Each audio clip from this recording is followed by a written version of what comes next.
This episode's brought to you by the following patrons: Cody, Allie, Jeremy, Mr. Ragebomb, Alex, Shining Donut 911, Nathan, Jennifer with a PH, Boeasy, Lauren, Wes, Dreskel, Libby, Aaron, Jonathan, Tia, Danielle, Amy, Dave, Scott, Kate, Isaac, and Karoon. And all the patrons want you to know you're loved, you're listened to, and you're a valuable member of this awesome Horror Virgin community. And if you want to hang out with us, do so in the Facebook group and Discord servers where we hang out daily. So I have to monitor the stats and the notes and stuff to make sure everything matches up and isn't weird. So I get a call from the data analyst and they're like, hey, this one note, the person put that the person refused resources. And I was like, okay, well, sometimes people refuse resources. And she's like, the person was deceased.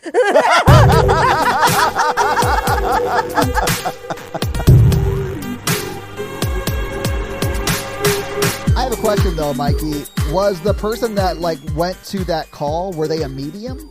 Did they ask the dead person if they wanted Knock services? once for yes. I got her permission to bring it out to the group, and I was like, hey, so-and-so learned this lesson of hey, someone who is dead cannot refuse resources. You're actually collecting collateral information for other things. That's okay. And then I was like, but I've ordered some new brochures, and then I dropped this picture into the group chat, and it was the handbook for the recently deceased from Beetlejuice. Thank you for tuning into Horror Virgin. I'm Paige. I'm Mikey. And I'm your Horror Virgin Todd, which means I don't like scary movies, but you guys make me watch them. And this week, you guys made me watch The Black Phone. So, this movie's super recent, just came out this past year. It's free on Peacock. Only Peacock Premium, though. I pay for my Peacock, man. Mm-hmm. You know what I'm saying? Anyway, but I could have gone to the theater to see this.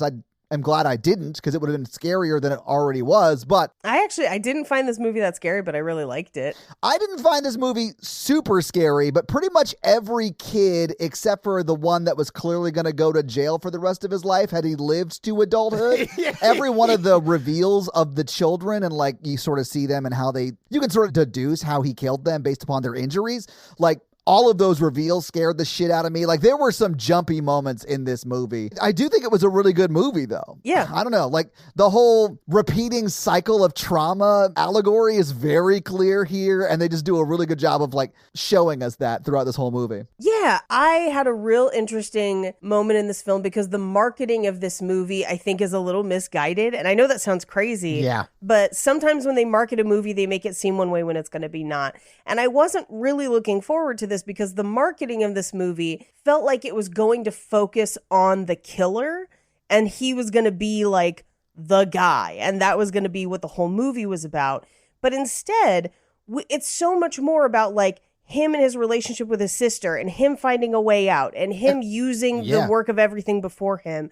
And it was so interesting, especially as somebody who's into true crime and super into the Johnny Gosch case. This was a great movie for me, and I was pleasantly surprised by it.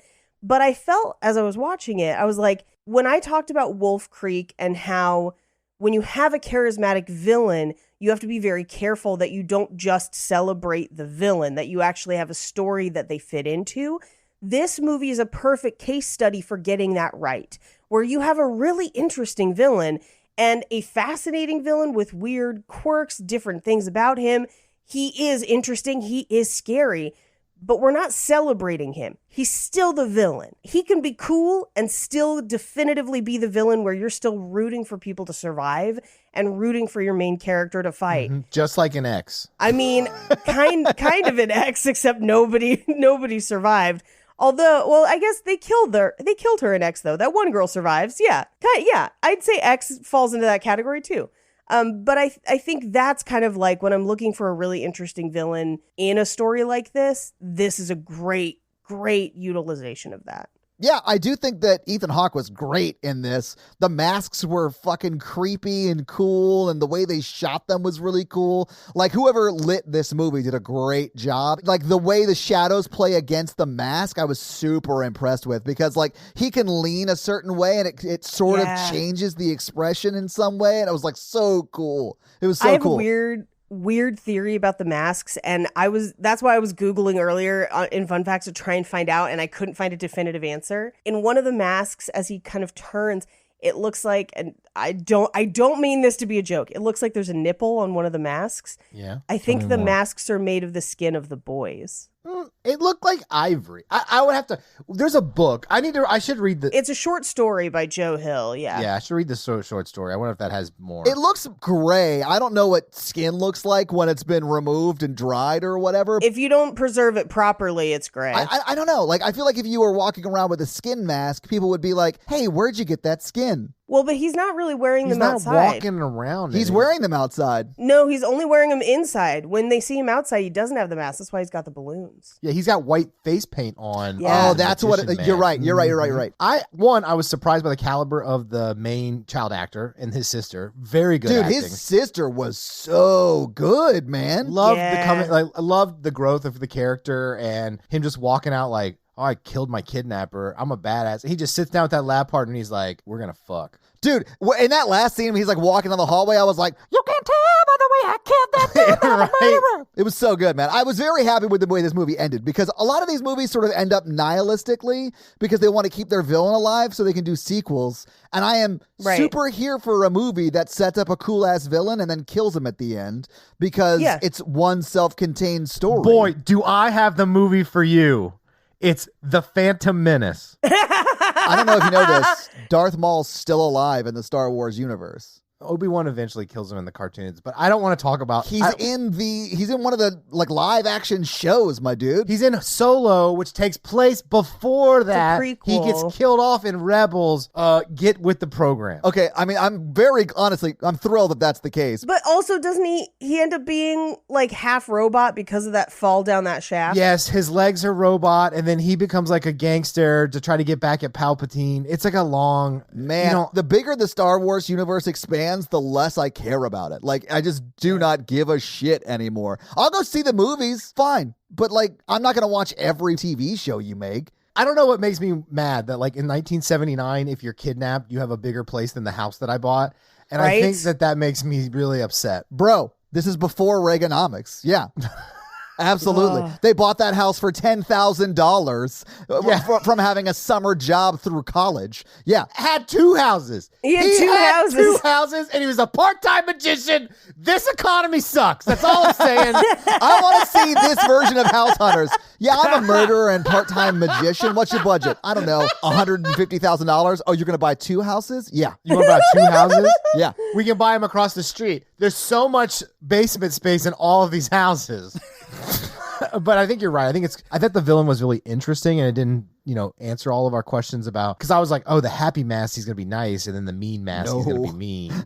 No. Yeah. I did like how he would sometimes wear the upper part of the mask and not the bottom part of the mask or vice versa. Or vice versa. I thought that was really interesting too. And then at the very end, when he gets the mask taken off of him and he like freaks out, I'm like, okay, cool. So there's something there that we're never going to get to learn. And that didn't bother me. I was just like, this character is like way deeper than they're showing us in the story. And that is cool. So Paige, what did you think about shirtless Ethan Hawke in this film? I think he looks good for his age. Like, do you think it was a body double? Because the mask was on. No. Because there was no wrinkles. There was no hair. He was a little bulkier than when his shirt is on. I wondered the same thing. I actually did wonder the same thing in the one where his shirt was completely off. Only because he looked broader and thicker than Ethan Hawke did in clothes earlier. But then when they had him like kind of clothed, still with the shirt off, it did kind of look like the same shirtless, and that did look like him. And so I think maybe part of it is the angle they shot from that made him look bigger and imposing. And I think it was maybe intentional to make him look scarier. I think it was him. I'm going to say him, although I did also question. I thought it was him too, but I honestly don't know what he looks like shirtless. I would be here for a prequel to find out why he freaks out without the mask. Same. And to learn the rules of the game, basically. The prequel is he was a drama kid in high school. He has a magician's kit. His older brother always has to take him to school and all this bullshit, and then he ends up killing a bunch of kids and then killed his older brother, who he was ungrateful for his older brother always being being there. Sure, I use cocaine every now and then, but I figured out who murdered all those kids, and it was you, my younger brother. I am just going to isolate Mikey saying, sure, I use cocaine every now and then, and just drop that on social media for everyone to play with as much as they want. I'm going to burn a fun fact real quick. So this is based on a short story by Joe Hill, son of Stephen King. Oh, cool. Yeah. In the original story, because he based a lot of the elements of the grabber in his story around a few different people, like specifically Gacy, of course. I was going to say Gacy is the first one that comes to mind for me. So in the short story, he's not a magician. He's a clown. Yeah, so there you go. I mean, Gacy was a clown, amongst other things, but yeah. Amongst other things. The reason they changed it to magician for this movie, especially because of the black balloons and everything, the reason they changed it is because it's Stephen King's son. And they thought the clown would be too close to it. Well, and then magician. I mean, did you have some trouble watching this film, being highly attracted to Ethan Hawke as a magician? Ah, damn it. No, I was not. Like, would you let him spit on you in that mask? I mean, I don't think you can spit with that mask. I was going to say, Paige, you can with the top part on and the bottom part off. Oh, yeah, just wearing the top part. Yeah. So he's got like little horns and he's just spitting on you. I will say, when he was sitting there shirtless, I was like, damn, Ethan Hawke, okay. Oh, I mean, I'm sure there are some people out there who, when they see him shirtless holding a belt, they're like, ooh, giddy up. Honestly, though, but at the same time, I was like, it wasn't as much as like Sebastian Stan in Fresh, where you're like, I should ask some questions about myself for how attracted I am. This, I was just like, okay, but still evil. Super evil and scary. Yeah, super terrible, but like also kind of hot. I get that. Right? Like Darth Maul. No, I'm kidding. We can't go back to Darth Maul. Also had a bunch of horns on his head. So like. So you know he's horny. Darth Maul, fuck! I love it. I mean, you know it. Bro, he's got the double saber. We were both going there, Paige. Yeah, and he uses the Force and he just goes... Mikey, no one can hear what you're doing with your finger. I am quickly moving my finger like he's rubbing a certain part with You gotta the go Force. come.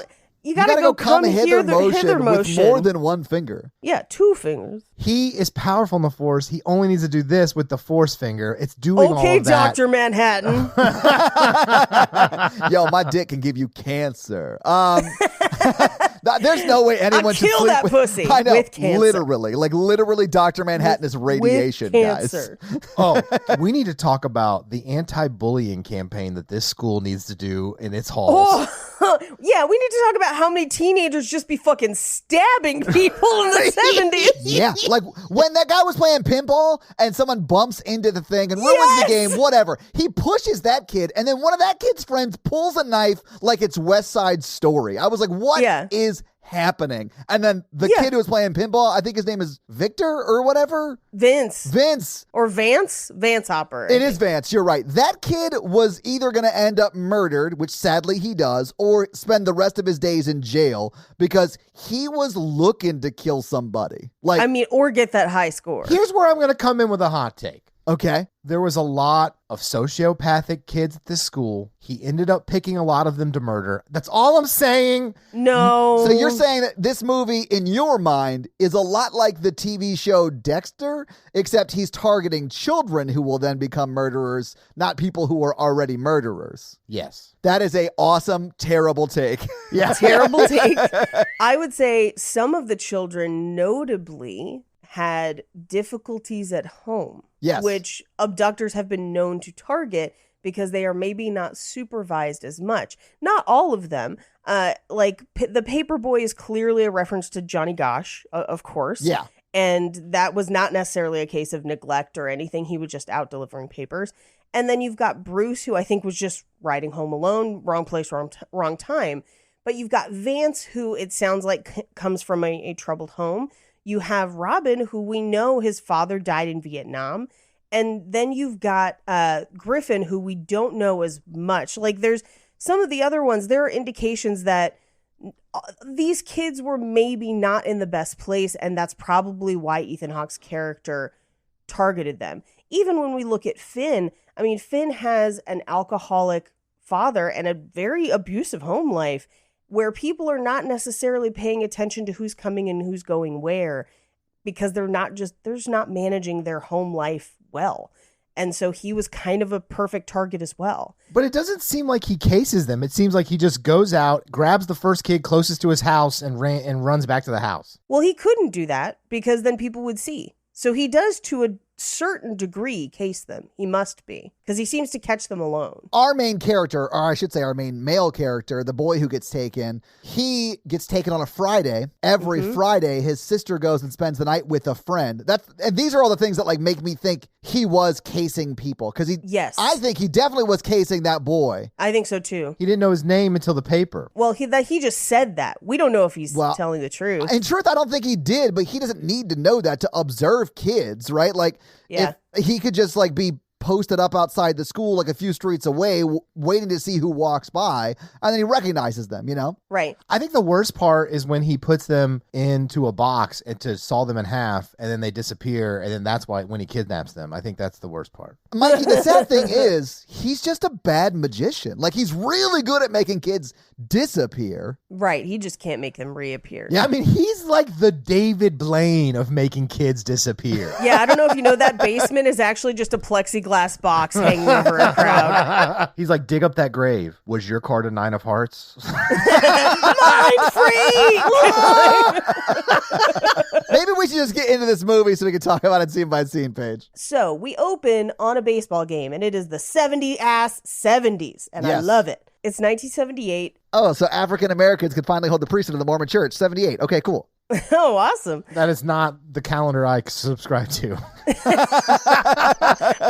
But in regards to missing people cases, as we know, because we talked about it before, Johnny Gosh is 1983. And that's the first time you see missing people on milk cartons. This movie does not make that mistake. There's no missing people on milk cartons. There's just flyers. But I do think part of the reason that this story and X and a couple others set their stories a little bit further back into history is because the 70s are known as the most violent decade in America. And most notable abductions around this time that happened in this way happened in like a string from like the 70s to the mid 80s. Yeah. And I mean, they still happen, obviously, but you don't find a guy burying 9 kids in his basement anymore. I mean, you occasionally do, but there's a lot of modern technology and communication between departments that... Yeah, prevent that, hopefully. They can't buy houses like that. Yeah, you can't afford a house with a basement. He's in an apartment. You can't bring 9 children to bury in an apartment. You gotta be making 6 figures to be a horrible kidnapping serial killer. Yes. Do you mean today? You have to be making 7 figures to own 2 houses. True. Honestly, the saddest death in this movie is the American economy. Yeah. Accurate, though. Or the brother, because obviously they inherited these houses, and like he had money for cocaine and free time, and 2 houses, and you know that they co-own them. I don't think they co-owned them, because I don't think the brother knew about the other house, because otherwise he would have been like, why can't I just stay in the other house? Yeah, why don't I live in your second house, brother? Yes. You guys, I get along with my brother. I'd rather live with my brothers than by myself in the second house. Mikey, the thing that concerns me is in your brother's second house, it smells like shit all the time. Yeah, because dead bodies. Yeah, like decaying bodies smell terrible. Well, that's where we live across the street. The brother would have asked too many questions if he knew about that second house. The brother was already asking too many questions because cocaine. Yes. Cocaine almost solved this mystery. Yeah. Can you imagine being a serial killer and then you come downstairs after your brother's been on a 2-day cocaine binge and there's a cork board with all of your killings on there and you're like... I kind of loved that in this movie. But also that was a new thing too, is that national news was now broadcasting serial killers, and that wasn't necessarily as normal before. So for the first time, people could nerd out that way. Like, there are some really, really interesting studies on why the 70s were so violent, and it's like an interesting intersection of the emergence of new media, the economic downturn of the 70s, people returning from Vietnam and having PTSD, but also potentially lead in our gas, making people crazy. And the atmosphere because of that. Yeah. Anyway, so it's like a 70s baseball game, and Finn is pitching, and he's doing great. He pitches 1 strike, 2 strike, but then the last one ends up being a home run. They lose the game, but as they're passing, the guy who hit the home run, Bruce, says to him, "Your arm is mint. You almost had me." Yeah. I like that, man. I do too. Especially in like, I don't know, like no stakes sports, like which I would consider children's sports, like pretty low stakes, like no one's betting on that, right? And, they're just like, hey, it was a good game. You're great. So I'm so glad I was able to hit that one ball off of you, but you're great. Like I liked that they were opposing teammates, but like, they were super supportive. I always, whenever I'm roast battling, if somebody else did really well, I will tell them that they did well. And I'll also laugh at their jokes on stage if they're funny. Because, we're both good at this. That's why we're doing this. That's the whole thing. It's putting on a good show. But anyway, we cut to Bruce riding home on a bike. And we cut to Finn playing with his rocket. Bruce sees it kind of in the distance. An actual rocket, listeners. God. Yeah, because in the 70s, they had the little, the actual... I mean, you could still get those, I think. I'm sure you can, yeah. But Bruce sees it, and as he turns back from looking at the rocket, he sees a black van rounding the corner ahead of him, and the credits roll. Yeah. Now, these credits are really interesting because they're overlaid on a lot of shots of kids being injured and blood and band-aids and missing person posters. And this actually gives us a little preview because it's missing person posters of Bruce, but also of Finn. Yeah. So there is actually a couple of Finn in there. So it kind of if you're looking really closely, it kind of foreshadows. So we cut to Finn having breakfast at his house with his father, and he's slurping his cereal, not loud, he's just eating. But his dad basically immediately is like, could you do that louder? They can hear you all the way in Boulder. And it's clear that his dad is the worst, hungover and curt, just yeah. His sister comes in and opens the bread box, and the lid of it, we actually have the same bread box in my house. Oh, really? Yeah. Awesome. I thrifted it. What up? The lid's copper, and it's got a cutting board on the inside, so it's actually pretty heavy. Yeah. And it's just held in place by a plastic latch. So she turns the latch, and it falls forward and clangs against the counter because it is heavy. And she apologizes, but it's literally they're having to tiptoe around their dad because his hangover is so bad. So we cut to them walking to school. And they look at one of the missing posters for Bruce, and he asks her, "You don't think they'll find them, do you?" And she just says, "Not how they want to." Yeah. Which is freaky and ominous, but such a great line. It's also true. Such a great line, yes. It's so sad, but that's typically how you find people is their bodies later on. Yeah. As they approach the school, they see Moose fighting Robin Ariano. Now, Robin is going to be significant later, but Robin is significantly smaller. He's just not scared. He's just fearless, basically. Yeah. This little kid in bell bottoms roundhouse kicks this other kid in the face. And it's fucking great. It is great. Notice he's wrapped his knuckles in duct tape to punch better. Yeah. And then he breaks through the duct tape. Yeah. And still bloodies his knuckles because he gets the larger kid down on the ground, and then he pulls back and punches him repeatedly in the face. Directly in the face. Yeah. That kid is going to need fucking surgery or some shit. I expect nothing less at Lord of the Flies Middle School. Yeah, oh my God.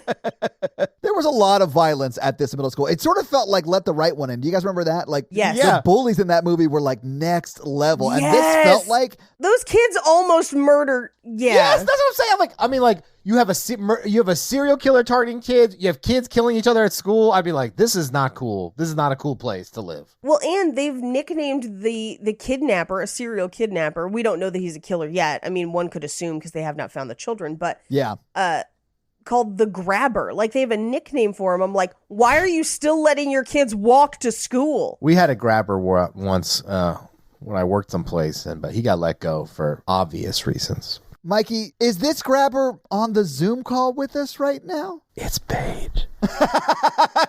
That would not have been my guess. So, Paige, those files were sealed. No, I'm not. Do you know Paige's favorite fish? Grouper? Groper.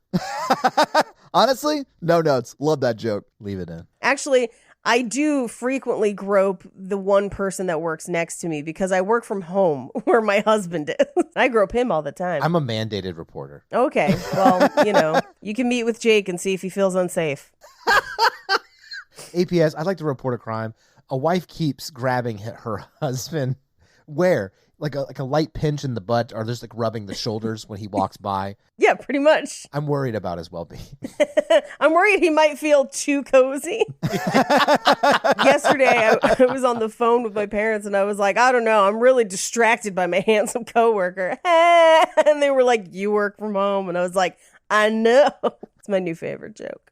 Anyway, so as they're walking to school and they're talking about the grabber, and Finn doesn't even want to say the word, and we do see the black van. Yeah. So the black van is casing them. It's clearly staking out the school, right? The school, yeah. But again, why would you still let your kids walk to school if you know someone like that is around? Because it was the 70s and people left their doors unlocked, even though it was the most violent decade ever. I know. But, you know, this is the time period like boomers are like, man, that's like the best time America ever was. No, they like the 50s where women couldn't speak and only made Jell-O salads. I like a good Jell-O salad. So if you want us to shut the fuck up, you better start eating some hot dog puree and fucking liking it. That's what I'm going to say. I'm going to give her my hot dog puree. What No. does that mean? No, nothing good. It's pure. What? No hot dog has ever been pure. It's a tubed meat. I'm very concerned about Mikey's desire to have anything that's pure. Who am I going to give my purity ring to if I can't? What? My purity ring. Mikey, I'm pretty sure you're not a virgin and have not been for a long time. I still have the ring. Do you really have a purity ring? Well, like, I don't want to give it to somebody unless I really mean it. Doesn't mean I can't have sex. What? I don't think you understand how they work, Mikey. It's a symbol. No, you're supposed to wear it until you get an engagement ring. No. I'm still metaphorically a virgin. No, that's not a thing.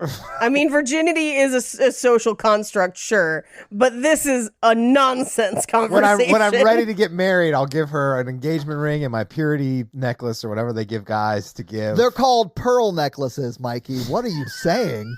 I have no idea. This went off the rails so fast. I hear Makimoto is a great brand of pearl necklace if you're on the market. Oh, as it were. I have a pair of Makimoto pearls. Yeah, they're beautiful. I heard Mikey Moto is a good brand. What you're trying to say is Mikey Motorboat, the brand of pearl necklaces? I'm not in a good mood for podcasting today. I I apologize. disagree. It sounds like you're in a great mood to do this. Yeah, but it doesn't sound like you can put sentences together, though, so that's troubling. Have you had a stroke? A stroke of genius. I made that same joke with my dad's doctor, and he did not find it funny. He was like, this is serious. You have to fly home immediately. Like, no, this is a stroke of death. Like, Yeah, this is not. I guess I'm missing Comic-Con. All right. Oh, no. Yeah, we had friends come from here to Comic-Con there, and we had to leave, and they just stayed at our apartment the whole week. Oh, I can't believe he was such an asshole to die during Comic-Con. How dare he? Oh yeah, the whole funeral. I was like, I'm missing Hall H. I need to know what Marvel's doing right now. You could have brought him to Comic-Con and cosplayed as Weekend at Bernie's. Okay, now I'm back on board. Do you think you would have needed an extra pass for him, or do you think you could have passed it off as a large-scale cosplay? That actually is a question I would love to know the answer to. Like, if I was doing Weekend at Bernie's with my dead father, Mikey, thank you so much for bringing my dead dad into this, would the organizers of Comic-Con be like, you know what? I'll allow it. You know, dead people can't refuse resources. They can't refuse resources. I would say he would need to buy a ticket because you would have to prop him in the chair between you and Paige to wave his hands wildly during the Comic-Con panels. Yeah, we're like, he loves Chris Hemsworth. Yay! Yeah. Oh my God, The Witcher. Yes. I think this completes every tragedy from Todd's life that I've made a joke about. Bingo card. Yeah, I definitely feel like we have touched on all of my traumas through the course of this podcast. Yes. Show us on this podcast where the trauma hurt you. Yeah. Anyway, back to this horrible movie. It was a very, very good movie about horrible, tragic things. So we cut to Finn goes to school, and he's in science class with a rocket flashlight, and he's looking at like this cute girl in class. And as soon as class is over, he like rushes to the bathroom and hides. Well, that's because in the hallway he sees those three bullies, the guys who beat him up. So he goes and like runs to the bathroom and like runs into the farthest stall away and climbs up on the toilet so they can't see his feet. And then they follow him. But in they there. know. Yeah, they followed him anyway. Yeah, they're bullies. They know what their job is. Mikey was like, the good old days Aha. when me and my two friends would corner the weakling in the bathroom. Yep. I think I want to get me a pocket rocket or whatever you guys are talking about. Are you having some performance issues? Like, why would you need a pocket rocket, Mikey? Your butt feeling empty these days? No. They're called butt plugs, Mikey. Wouldn't it be cool to like take a rocket out and like light it like a firework, like in the middle of class or whatever? Light it like a firework? Like a rocket. It's a rocket and you keep it in your pocket. I don't think you know what the phrase pocket rocket means. What's it mean? It's a vibrator. Well, he'll need that later, like in a couple of years for that lab partner. Yeah. Sure. That's a alpha male move of just taking out your pocket rocket and showing your lab mate when you team up with them. Like, hey, this is for you. Like, I'm going to go ahead and say if you have a pocket rocket, you shouldn't bring it to school and show your lab mate. That's a bad idea, Mikey. That's a bad idea. Unless they're consensually, like, consenting to a consensual sexual act, you probably shouldn't bring up your vibrators. I'm also going to say if you and a partner are using sex toys, purchase them together. Don't reuse them with multiple partners unless you're cleaning them thoroughly. But Paige, it's different for lab partners. No, it's not. It's absolutely not. And don't just put them in the dishwasher. They say dishwasher safe, Paige. I know some of them do, but like your plates are in there. Your plates are in there. Oh, if you don't have enough sex toys to fill up an entire dishwasher load, you're not doing it right. That's so many. There would have to be so many. Why are you gatekeeping? I'm not gatekeeping anything. I'm saying you should have as many sex toys as can fit in your dishwasher at once. So you can do a whole load of just sex toys. It's like, you know, when you're washing clothes, you do your lights, you do your darks. And then I do the same thing with my plates and sex toys. This is a bonkers joke that's going nowhere. That's how all my jokes go. I mean, that's not ideal. As a professional joke writer, Paige has notes. I can't just pull jokes out of my pocket like rockets and shoot them off. I disagree, Mikey. I think you're very good at it. Anyway, he's in the bathroom. They're going to beat him up. And who should walk in but Robin with still bloody knuckles from literally caving that kid's skull in earlier. I fucking loved this so much because he walks in and he's like washing his hands, talking about how it's like, oh, my knuckles are still bleeding. I was bleeding all through first period. Yeah, that kid's teeth were sharp as fuck. Yeah, he clearly knows why those 3 kids came in there to beat up on, our main character. So he's just like talking about how much his knuckles still hurt and are bleeding from destroying a child earlier that day. And they're like, oh, okay, well, maybe we won't beat him up now. Right. And he's basically like, if you fuck with him, I will fuck you up. And you just saw me fuck up somebody bigger than you. Yeah, and you know I can. Right. Yeah. And then they leave, and he and Finn have this really interesting conversation where they're clearly friends. Yeah. And Finn is like, why did you have to go so hard on that guy? And he's like, I had to make the point. Like, that kid was bullying people. I love how he explained the reason he got on top of him and just kept punching him in the face. He was like, when there's a crowd around, you want as much blood as possible to, like, make your point. I was like, oh, wow, okay.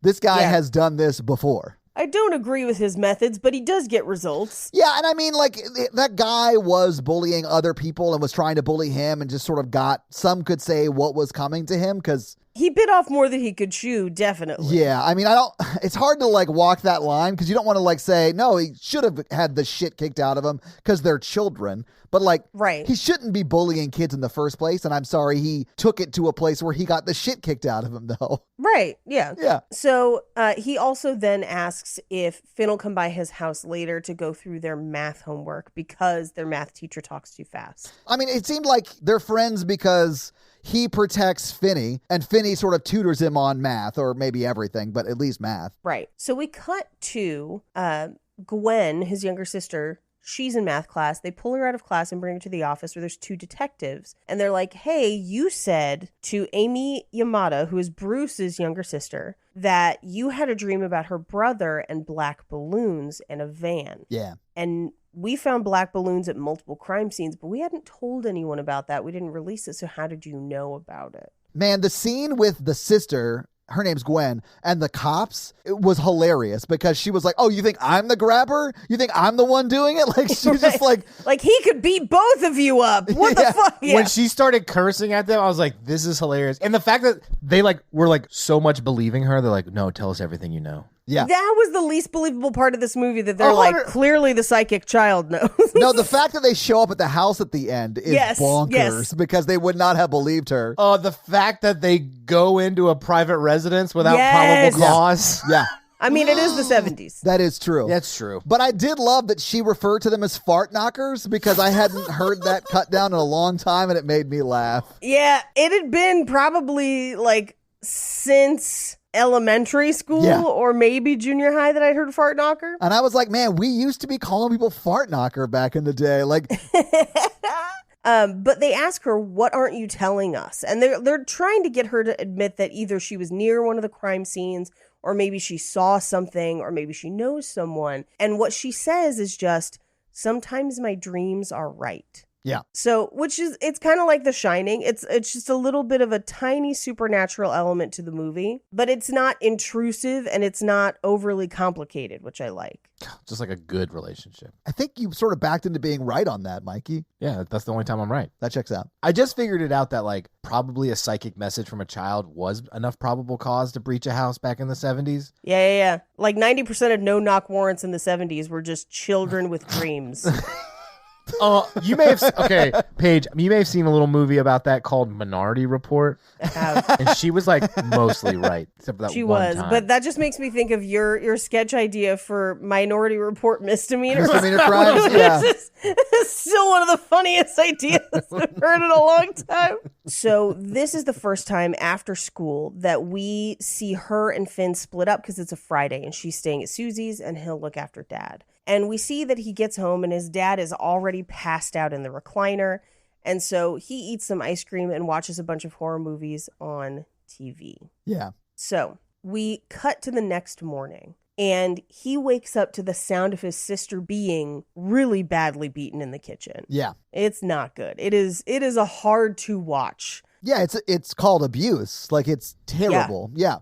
Back then, it was just called parenting. No, it was. Like, that is true, but it still was abuse. I would 100%. like to the point where I'm like, if you have not seen this movie yet, trigger warning if you experienced abuse as a child, because like, yikes. Yeah. And the way he yells at her to like, your dreams aren't real. Like, he is. And they tried to clear it up with like a tragic backstory of his wife's dreams weren't real and she ended up dying of suicide because of the dreams haunting her or whatever. Well, I think here's my headcanon. I think it's possible that maybe her mother was mentally ill and maybe that was kind of how she was voicing that. I don't know that Gwen has the same thing. Or maybe they do, and just no one believing her about the dreams led her to complete suicide, and that could be it too. I don't think it absolves him. I think he's still a scary, not great figure through most of the movie that they feel like they can't trust. And because there's not that trust or supervision in the home, a lot of this falls to Gwen and Finn to kind of parent themselves. Yeah, because their dad's drunk all the time. Like, their dad is someone they more have to take care of than get taken care of by. Yeah. Exactly. And he's also abusive, so that's shitty. Like, super abusive. And she grabs a bottle of vodka and breaks it, and he threatens to beat her twice as hard. When he was like, that was an $8 bottle of vodka, I was like, oh, wow. Okay. Yeah. It's clear what he values. Yeah.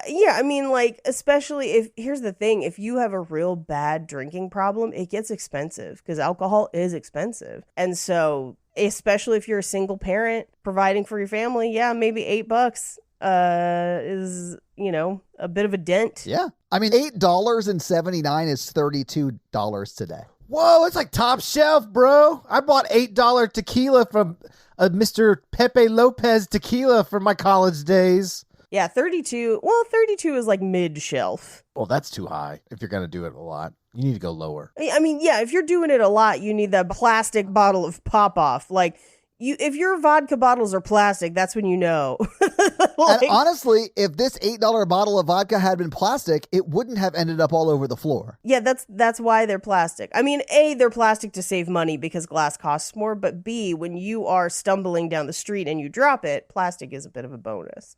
Yeah. Anyway, one of the things he yells at her during this is the idea that they're just dreams, but also we find out that the detectives that talked to her at school went to talk to him at work. Yeah. And I'm sure that conversation with him at his office went very differently. Oh, I'm sure than the too. one with her.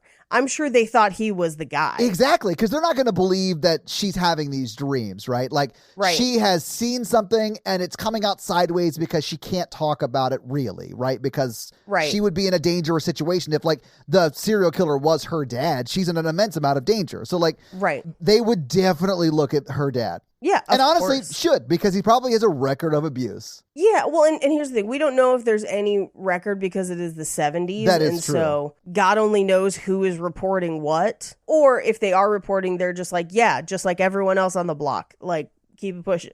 Yeah. Horrible time in America. But, like, Finn's ready to kill his dad by the end. Like, I don't think he's going to take shit from his dad anymore. Like, I think he's ready to, like, I think he'll fight back. Yeah. I mean, he's still, unless he constructs booby traps around their house, he's still considerably smaller. Yeah. So that's going to be a tough fight. But as far as kill counts go, he probably has more than his dad, although his dad may have served in Vietnam, so I don't know. But, like, I mean, I would hope that at the end of this movie, potentially losing one of his children was enough of a wake-up call to ideally drive him towards sobriety, potentially sobriety, and no longer abusing his children. I would hope. And at the end, when he's like hugging him and stuff, you sort of feel like that's the way it's going to go, although we don't see anything after that. So who knows? Yeah, because he is apologizing and he's clearly not drunk in that scene. He is, or at least he does not appear drunk in that scene. We better watch out because he could just take out that pocket rocket and shoot him with it. He doesn't shoot anybody with the pocket rocket, Mikey. He stabs some people with it. He stabs somebody with it. You can't really shoot it. Yeah.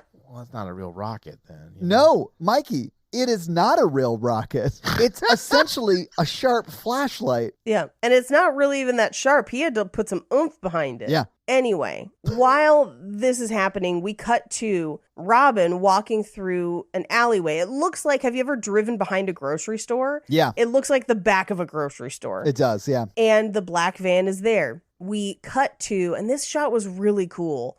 We watch as phones ring all through the town, and there's kind of a cool drone shot of like all the police and then the town fanning out into a search party.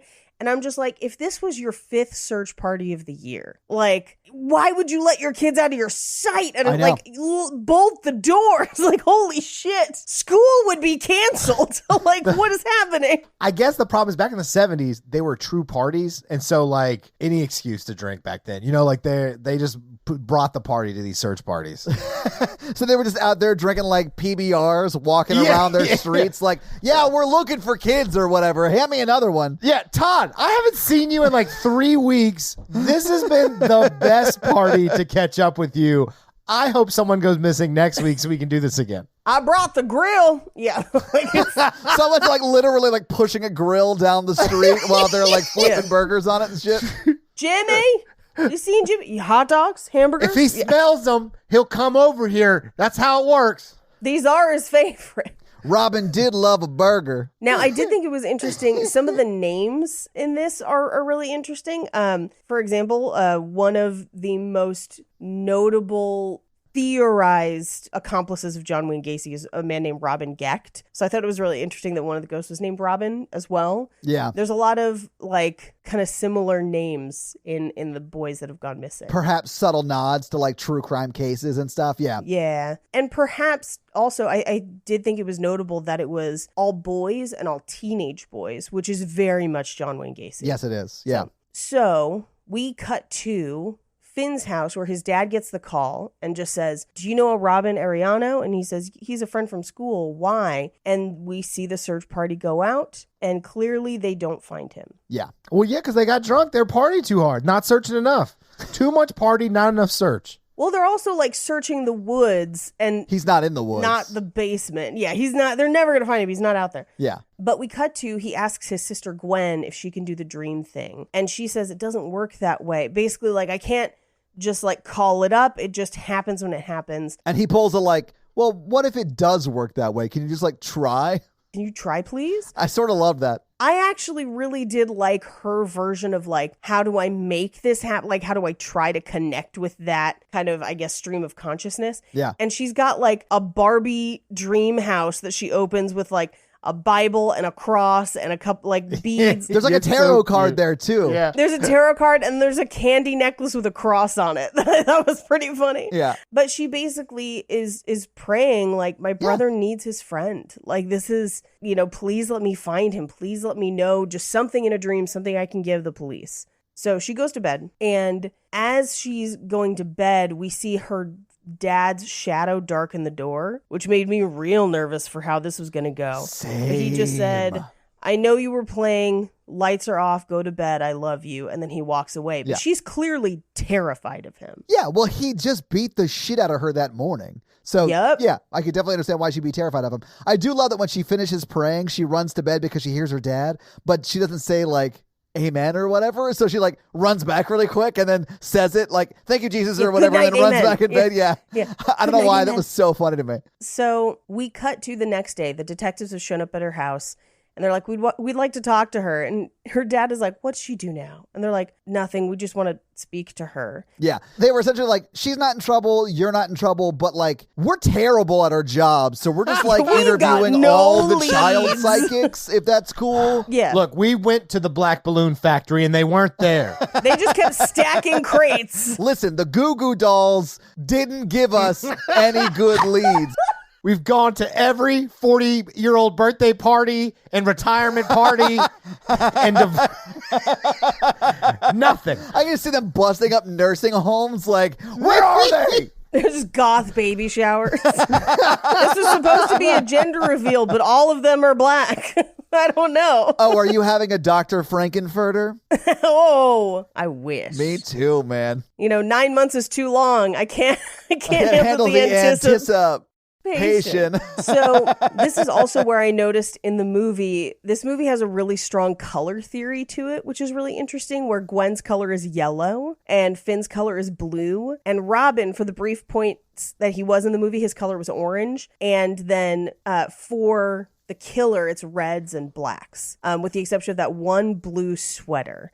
But I think that blue sweater is kind of a way to signify that he is going to have to fight Finn one-on-one. But anyway, if you're a color nerd in movies like me, it was very interesting to kind of look at where they use that strategically. Yeah. So we cut to, we assume that she told the police something. We cut to them walking to school the next day, and because Robin is gone, those bullies try to beat the shit out of Finn. And Gwen just jumps in the fray. Dude. Is just like, I don't care if I'm the younger sister. I don't care if I'm small. You can't beat my brother up. Somebody's got to do something. Yeah. And that's a bloody fight. Yes, it is. Dude, when Gwen picks up that rock and just... She gets that kid. Hits that dude right in like the side of his face. I thought he was dead. Yeah. Dude, he bled so much, Mikey. Like head wounds bleed a lot. The city of Denver press conference was like, look, we're trying to find these 8 missing kids, but we've had a hard time because 19 were murdered in Denver City public schools last week.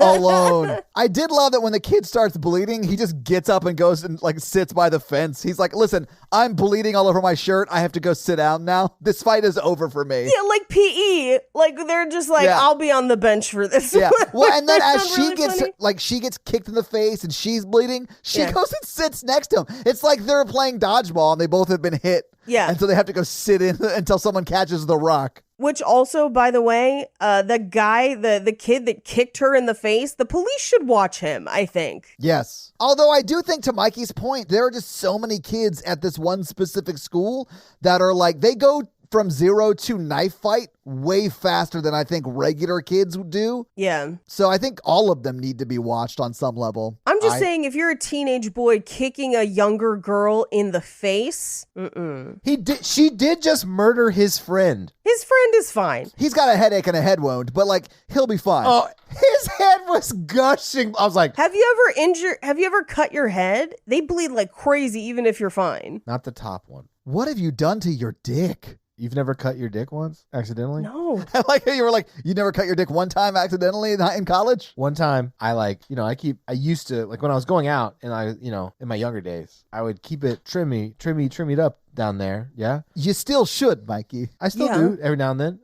The garden, I trim the garden when like there's going to be a party or whatever. Yeah, like you cut the grass when there's going to be a game, sure. Yeah. But I nicked myself and I had to go to Chris and Madeline's house. What? Wait. Were you doing this with just like a flat, straight razor?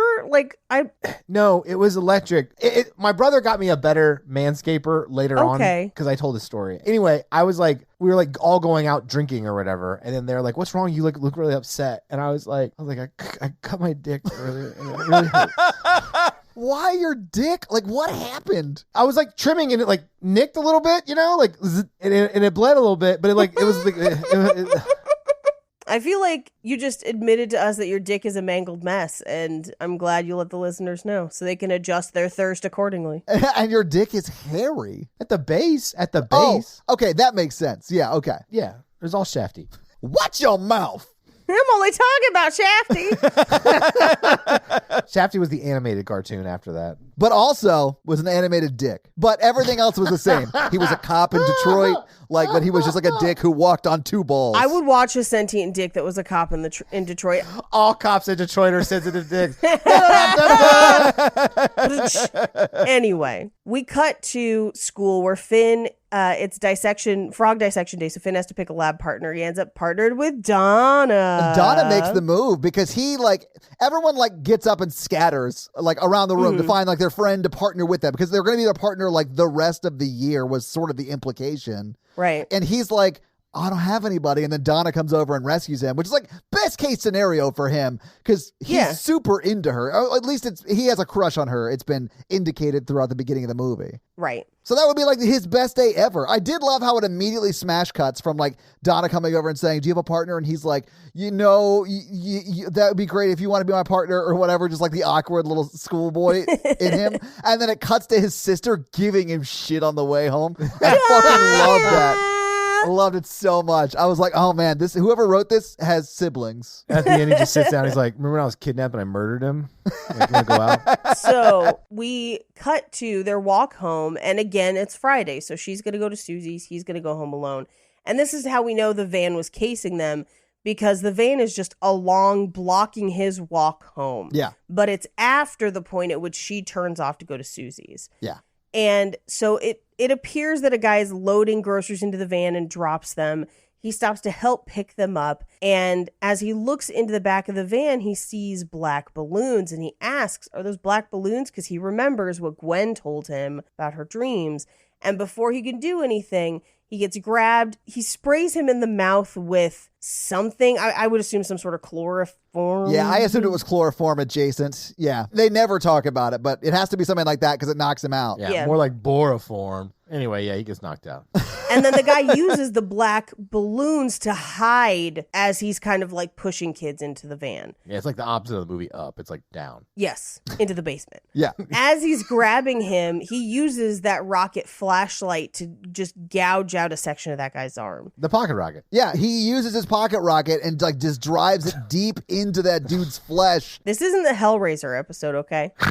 Oh my God. If any more people DM me that trailer, I'm going to lose my mind. We've got to do Hellraiser 2 before we do a new remake. I mean, there is a listener request this month, so. But this movie it's not going to be out this month. It comes out next month. Yeah. Oh, it's a 1 week off. Yeah. Anyway, so he gets him into the back of the van. We cut to, he wakes up in the basement. And this is where Ethan Hawke is like, you cut the shit out of my arm. I should snap your neck for what you did. And we kind of get the baseline of okay, you're in this basement. Nothing bad's going to happen here, although that's definitely not true. Right. And he's kind of playing with his hair, which is real creepy. Yeah. And the phone rings, but it's upstairs. This is the first time. This isn't the phone in the basement ring. Yeah, it's not quote unquote the black phone. It's the upstairs phone. Yeah. Right. So he goes upstairs to answer it, leaving the door locked. And so at this point, Finn kind of explores the room a little bit. And this is where we find the black phone that is not connected to the wall. It is not plugged in. Yeah, I mean, and he even says, I think in this scene, he being Ethan Hawke says, that phone hasn't worked since I was a child. Yeah. Which to me made me think it was a token that he brought with him from his parents' house. I think that is his parents' house. And he bought the house across the street. Could be, and that's where he buries the bodies? Yes. Yeah, could be. I got the thought that he was abused as a child and that phone had something to do with it on some level, of but course. we never get that. Headcanon. Yeah. His mom cheated on his dad with the magician who lived across the street. His dad left. The magician across the street abused him, turned him into a monster magician child murderer. But he also inherited both houses when they died. I'm not going to address any of that, but that is the right way to handle that. Thank you. Because he does end up talking to people through the phone. And one of the things they say on the phone is that you've been the first one to be able to hear it, but he can hear it. That was what made me think it had something to do with Ethan Hawke's childhood trauma. So Yes. he either brought it with him from his parents' house or that is his parents' house or whatever. Right. We never get that answered, and I'm fine with that. Like, I don't need that answered, but like that is what made it clear to me that he is just sort of maybe escalating, but in some way replaying the abuse he experienced as a child. Yeah, and to be honest, it is, I would say, a credit to this movie that it is still scary, and we still get the point that we don't actually see what he does to a lot of those kids, because we don't need to in the story. Like, they've set it up in such a way that we have all the pieces we need for the story and our mind can fill in the rest. And that is freakier than any gore they could have shown us, I would say. Yeah, I honestly enjoyed the fact that we didn't see the kids get killed. We see the aftermath when they show up when they're on the phone with him. But we don't actually see their murders take place, which, as someone who's like still scared of scary movies, like that would have bothered me. So I'm glad we didn't get that, and it made this movie more watchable for me. But also, like, I don't think you need it. You get enough gore when you see them. Yeah. And you can sort of guess as to what happened to them based upon their injuries. Yeah, and I love the shots and the camera work and blocking of how they bring those kids in. Yeah. So he lies back down on the mattress, and we cut to Gwen is at her friend's house, and she gets a phone call from her dad saying that Finn has not come home. Yeah. And we get kind of a repeat of that search party that we saw with Robin. Woo! Search party! Bring the grill! When she runs out of the house, and then it cuts to that shot where they're doing the Zoom or whatever, and she's like, she's clearly running in place or on a treadmill, but like that's such a cool shot because it shows everything around her moving except for her. Like no matter what she does, she can't change the situation, and I thought that was such a cool way to show that through the lens. Well, yeah, she thought he was finished. Oh, man. Yeah, I mean, she probably did because none of those kids have ever come back, right? All of those kids died. Yeah. Mm-hmm. Well, and if anyone has the information and potentially a leg up in this case, it's her. But what do you do when, even though you have more information than everyone and it affects the person next to you? Like it is a special kind of helplessness to feel like you could save one and save somebody and you didn't. Yeah. So she runs home. She does her little dream house ritual and the phone rings. It cuts to the basement and it's ringing where Finney is. Now, what I think is interesting, and they kind of touch on this later in the movie, we don't ever get a definitive answer, but I think her dreams are somehow tapping into what he's hearing in that phone.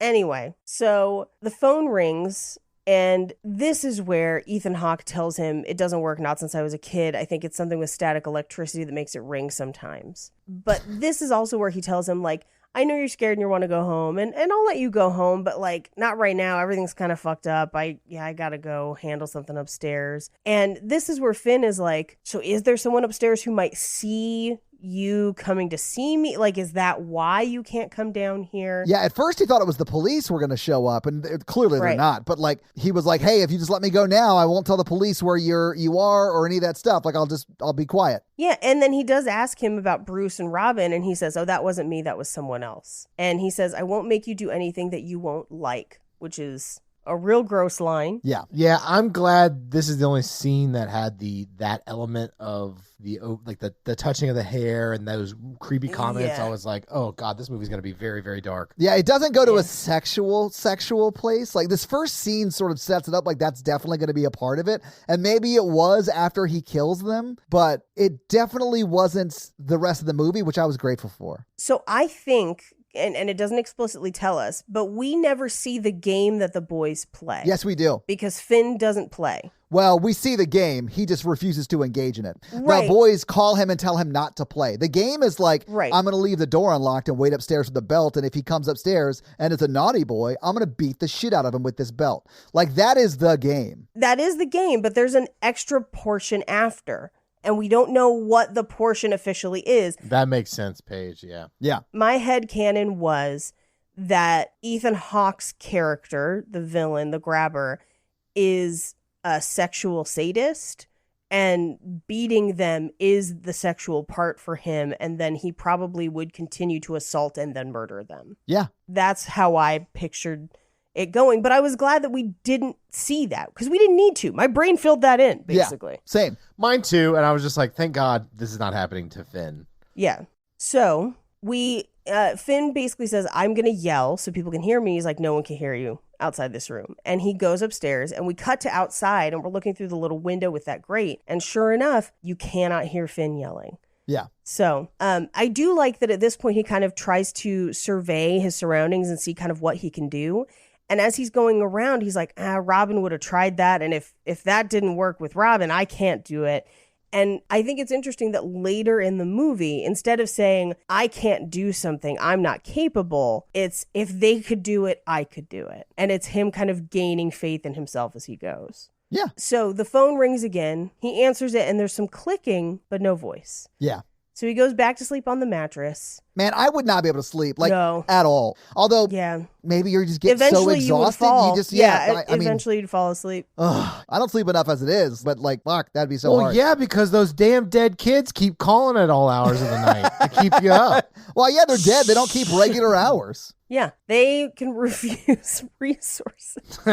They just call you and they're like, I need to talk to you about your car's warranty. Well, what's your name? I don't remember. I don't remember my name.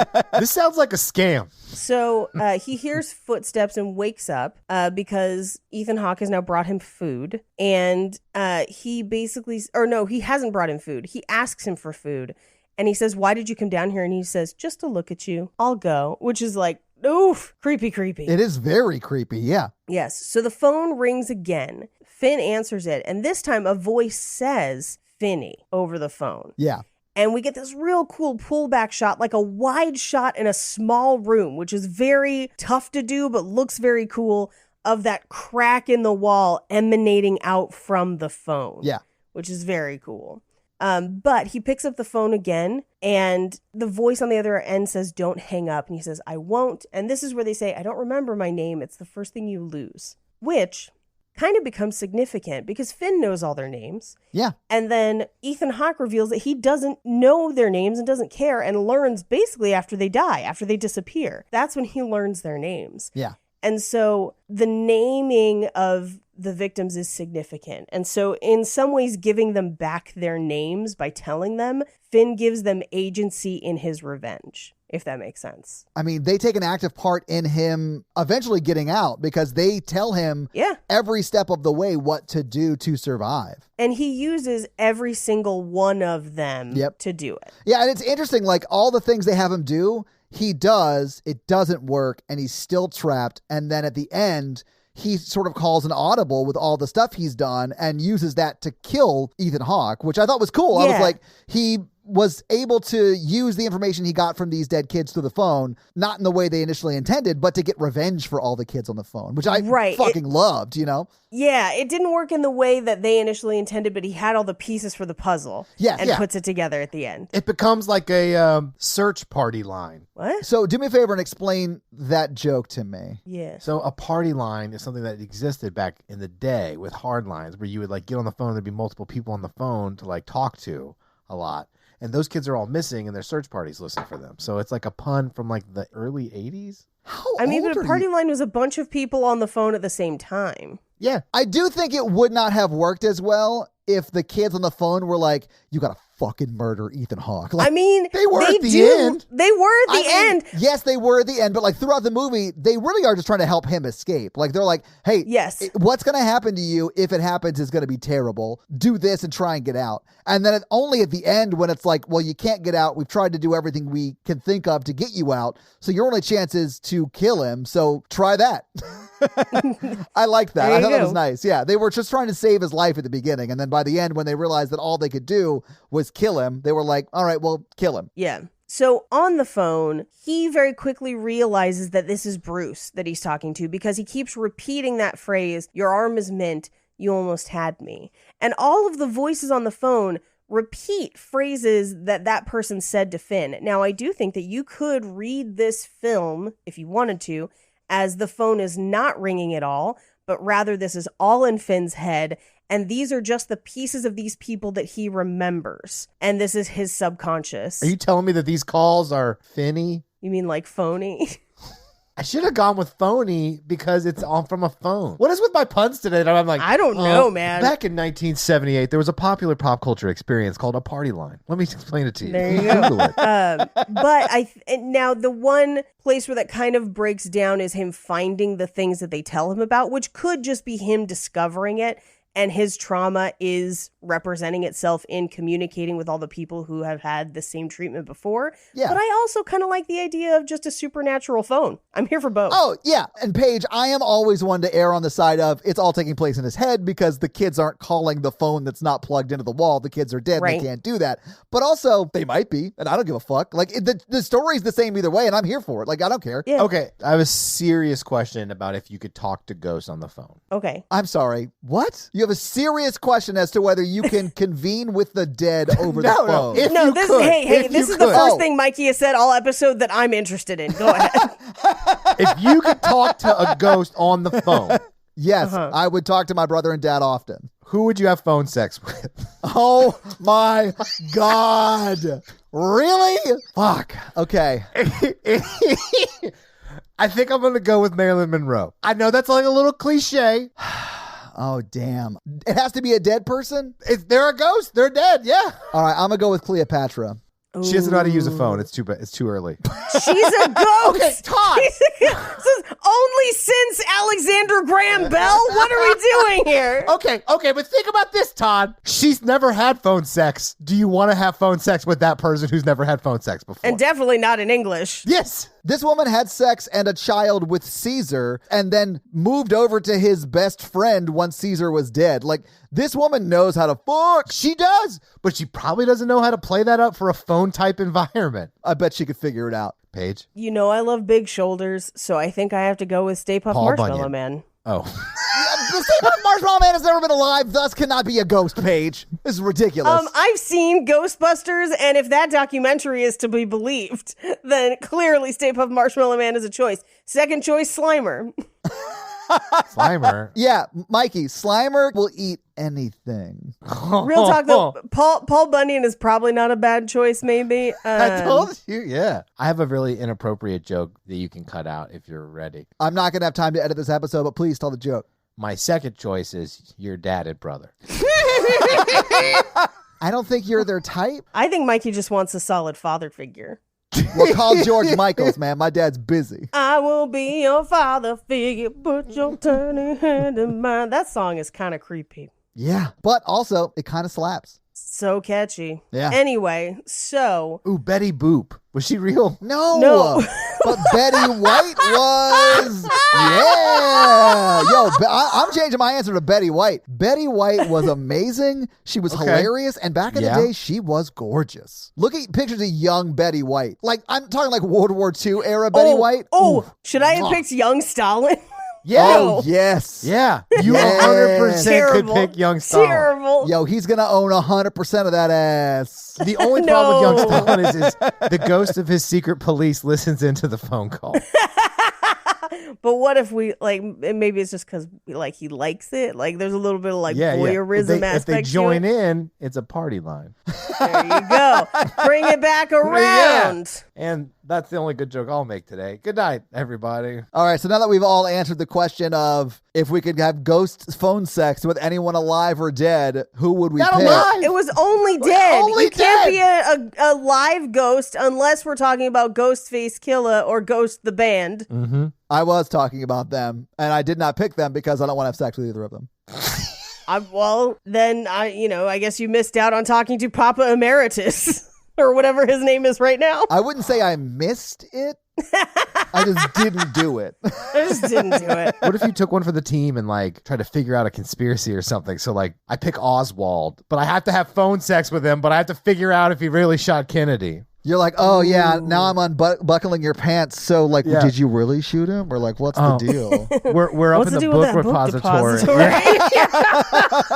Yeah, touch me on my grassy knoll. I really do love that. Like, in order to have phone sex with Oswald, like you have to replay the event with him. Like he has to role play the assassination event. Like that to me is hilarious. Think of all of the like conspiracy theories you could solve that way, because you could just be like, so George Washington, were you really in the Illuminati?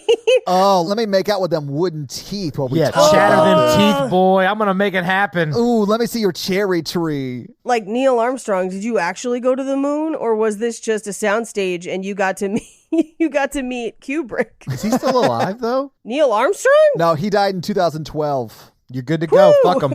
Fuck him on the phone, Paige. So you've been on the moon. What's that like? Young Neil Armstrong was sort of a hottie though, Paige. Oh, he was. But he wasn't as like thick as like a Paul Bunyan kind of guy, you know, like. Yeah, but he got a big old like square blocky head though, and you know I like that. Oh yeah. Ooh, where do you want to put that lunar module? Oh yeah. Let's dock it up, baby. Ugh. He's only into butt stuff though because of the moon. In the 60s, he doesn't go to the dark side of the moon. So everyone in the Facebook group and on social media, I want to know who you would have sex with on your ghost sex phone line. Yeah. 999, we're dead. 999 ghost sex. It's just GOST. 999 sextoplasm. I like how like the phone numbers are getting more difficult to spell. Like, fuck, how do you spell sextoplasm? Does she spell it with a C or with an X? I don't know. Both of them. We own them both. Oh my God, we missed the most obvious one. 999 boo.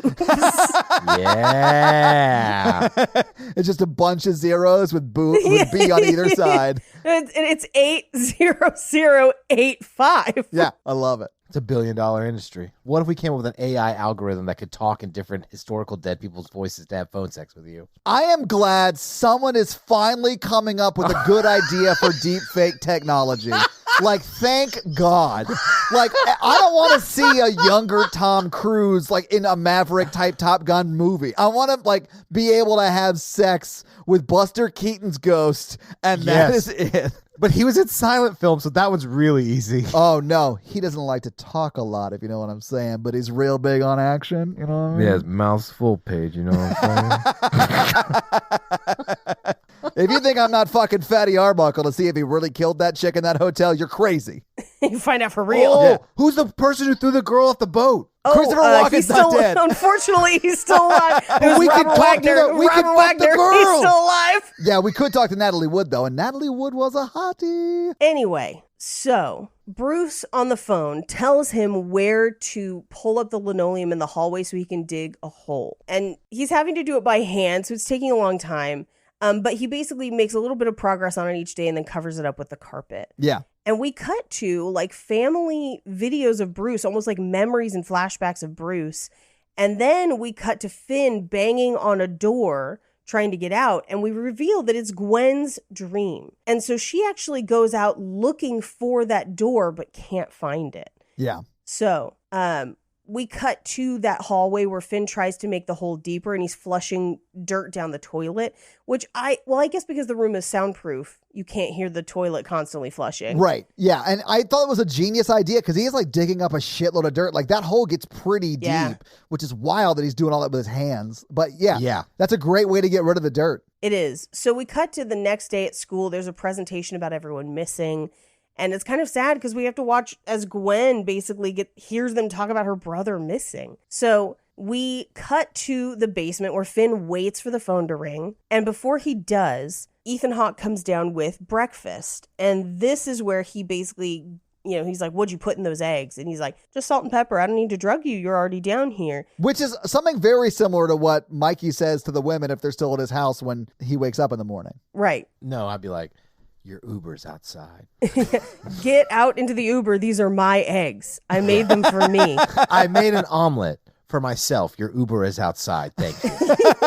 So as he leaves the door not quite latched. Yes. So he leaves the door unlatched, and just as Finn is thinking about going up through it, the phone rings, he picks it up, and a voice says, "Don't go upstairs." Why not? It's a trap. Yeah. And he's like, "Are you Bruce? Who's Bruce? I was just talking to him." "Well, I don't know a Bruce, and we don't play baseball here." It is a different voice. It clearly is not Yeah. Bruce. Yeah. Yeah. Yeah, we find out that this is the paper boy, Yeah. which is literally like beat for beat the Johnny Gosh story, including the fact that he had the dog with him. Yeah.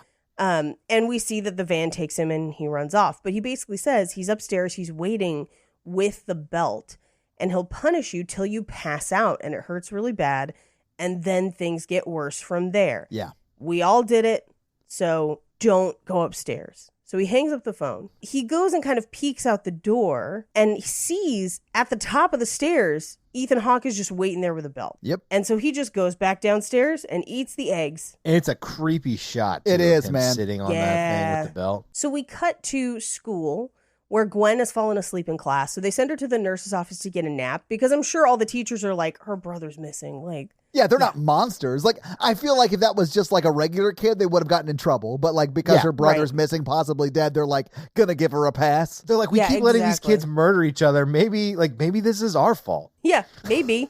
I do love how Mikey is just trying to find a way to blame teachers for America's problems. I mean, they get paid the least and have the most responsibility, and now people are trying to arm them instead of, passing sensible gun legislation. Sure, yeah, fine. I mean, whatever. if they were dealing with the kids in this school, I would say arm them. But this was a different place and a different time. It was, yeah. Yeah, in this school, they need like a crossbow and a Gatling gun and some sort Yeah. of cloaking device. Not since Battle Royale have I seen violent middle school children like this.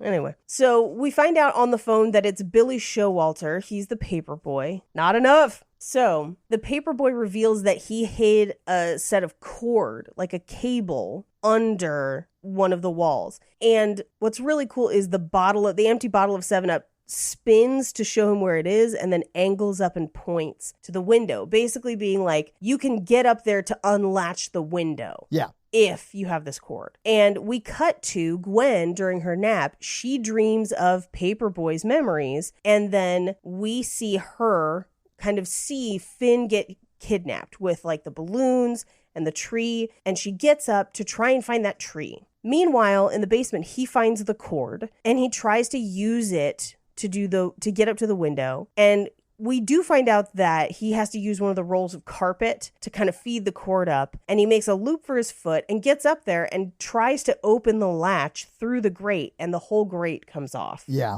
Which, if he had been able to find another option to get up through that window, he could have gotten out that way. It was just too high and there was nothing to grab onto. Yeah, I really liked that the way he used the carpet to like move the cable up to the window. I thought that was really smart. Because at first I thought I was going to like try and climb it, which I guess Yeah. might have also worked, but this works way better. Yeah. So we cut to Gwen comes home and her dad is in the recliner, already a couple drinks deep. And she's like, I need to tell you something about my dreams. Please don't get mad. And he interrupts her and is like, hey, your mom also had dreams and saw and heard things and became convinced that they meant something. And it told her to do terrible things. And unfortunately, she then died by suicide. Yeah. And I loved her. I don't want that for you. And she makes a comment of like, I loved mom the way she was. And so the implication being maybe if we had just believed her that this wouldn't have happened. However, if someone is having paranoid delusions, sometimes a little extra help in the form of a professional would be great. Yeah. Because the odds are she's not seeing the future in her dreams. Or the past. I mean, she was seeing the past in her dreams. Yeah. Yeah. But it's the 70s, so like really it's a flip of the coin of like what's best. That's true. Therapy in the 70s was wild. There was some weird shit going on. They didn't understand a lot. So she then says, well, what if it could help me find Finn? And we cut away. We don't know what he says. Yeah. But what we do see is the very next shot is the cops show up and they interview a man that we are introduced to as Max. And he's like, oh my God, come inside. And we realize that it is the same door. This is the same house. Yeah. And he's pointing out on this giant corkboard, it's like, all these kids, it has to be like right here. It has to be in like this neighborhood.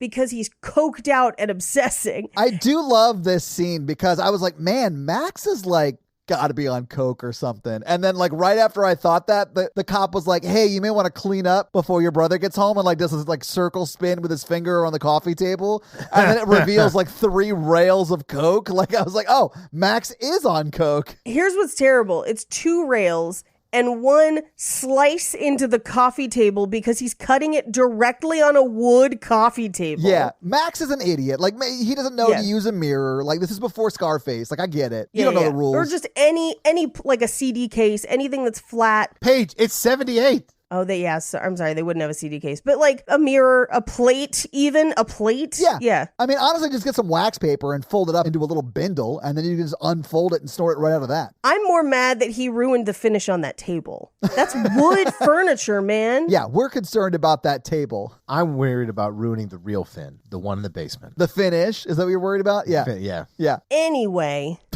he also says, I don't live here. This is just my brother's place. And they're like, well, if you see any of those boys, give us a call. And he's like, sure. And if I have any leads, I'll give you a call too. Right? And they're like, if you see any boys, give us a call. I do love that while he's talking to them in the house, he goes, now that we're all working on this case together, and the cops look at each other. They're like, we gotta get out of here. Yeah. And they do. Like they nope out of that house so fast.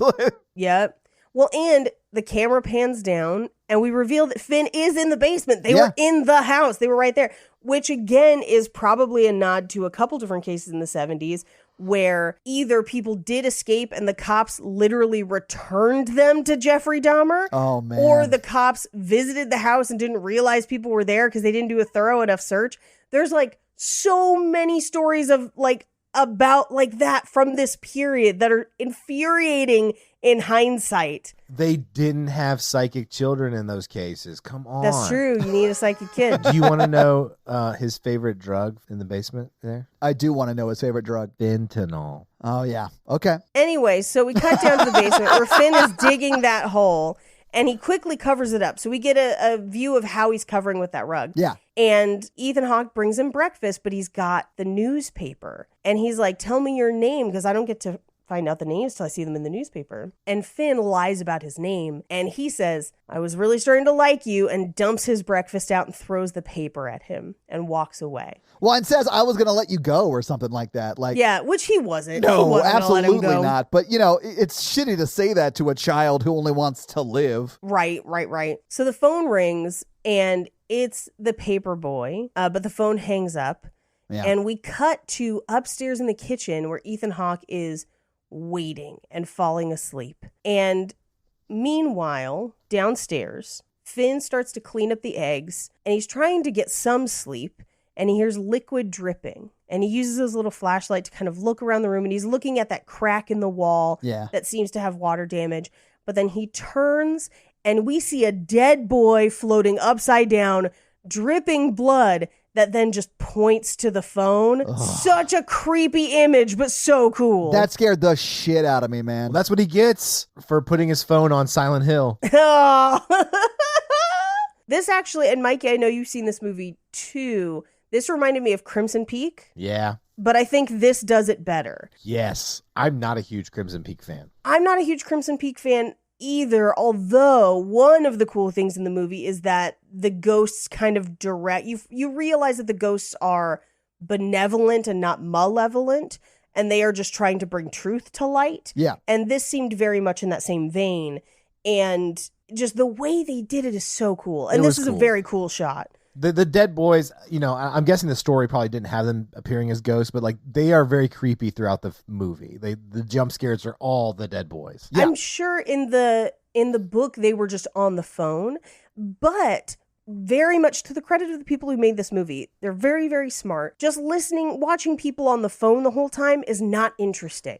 So they came up with a way to make it visually interesting, even though it is phone calls. Oh, I thought it was effective. Yeah, me too. You see the kids talking in the scene, and they just did the sound design in a way that makes it sound like they're on the phone, even though they're just like standing next to the main kid, and the sound would technically sound the same. Yeah. They just, sound design it so it sounds like they're on the phone. I loved that. I thought it was great. Well, and I also thought it was interesting that Finn doesn't always see the kids. We see the kids. Yeah. But Finn doesn't necessarily. Yeah, there are times they're just like out of focus behind him. Yeah. So this is where he starts talking to. This is Griffin's stag. And essentially, he was kind of an invisible kid. Yeah, no one really knew anything about him. No one paid attention to him. But this is where he introduces the name of the game, which is Naughty Boy. And if you don't play, he can't beat you. And if he can't beat you, he can't get to his favorite part. Right. So essentially, it's like he's trying to force you to fight. He wants to fight you, essentially. Yeah, he wants you to break a quote-unquote rule so he can punish you, and that eventually ends in your death. Right. And the phone basically reveals he's not been sleeping. He's in his chair passing out. Yeah.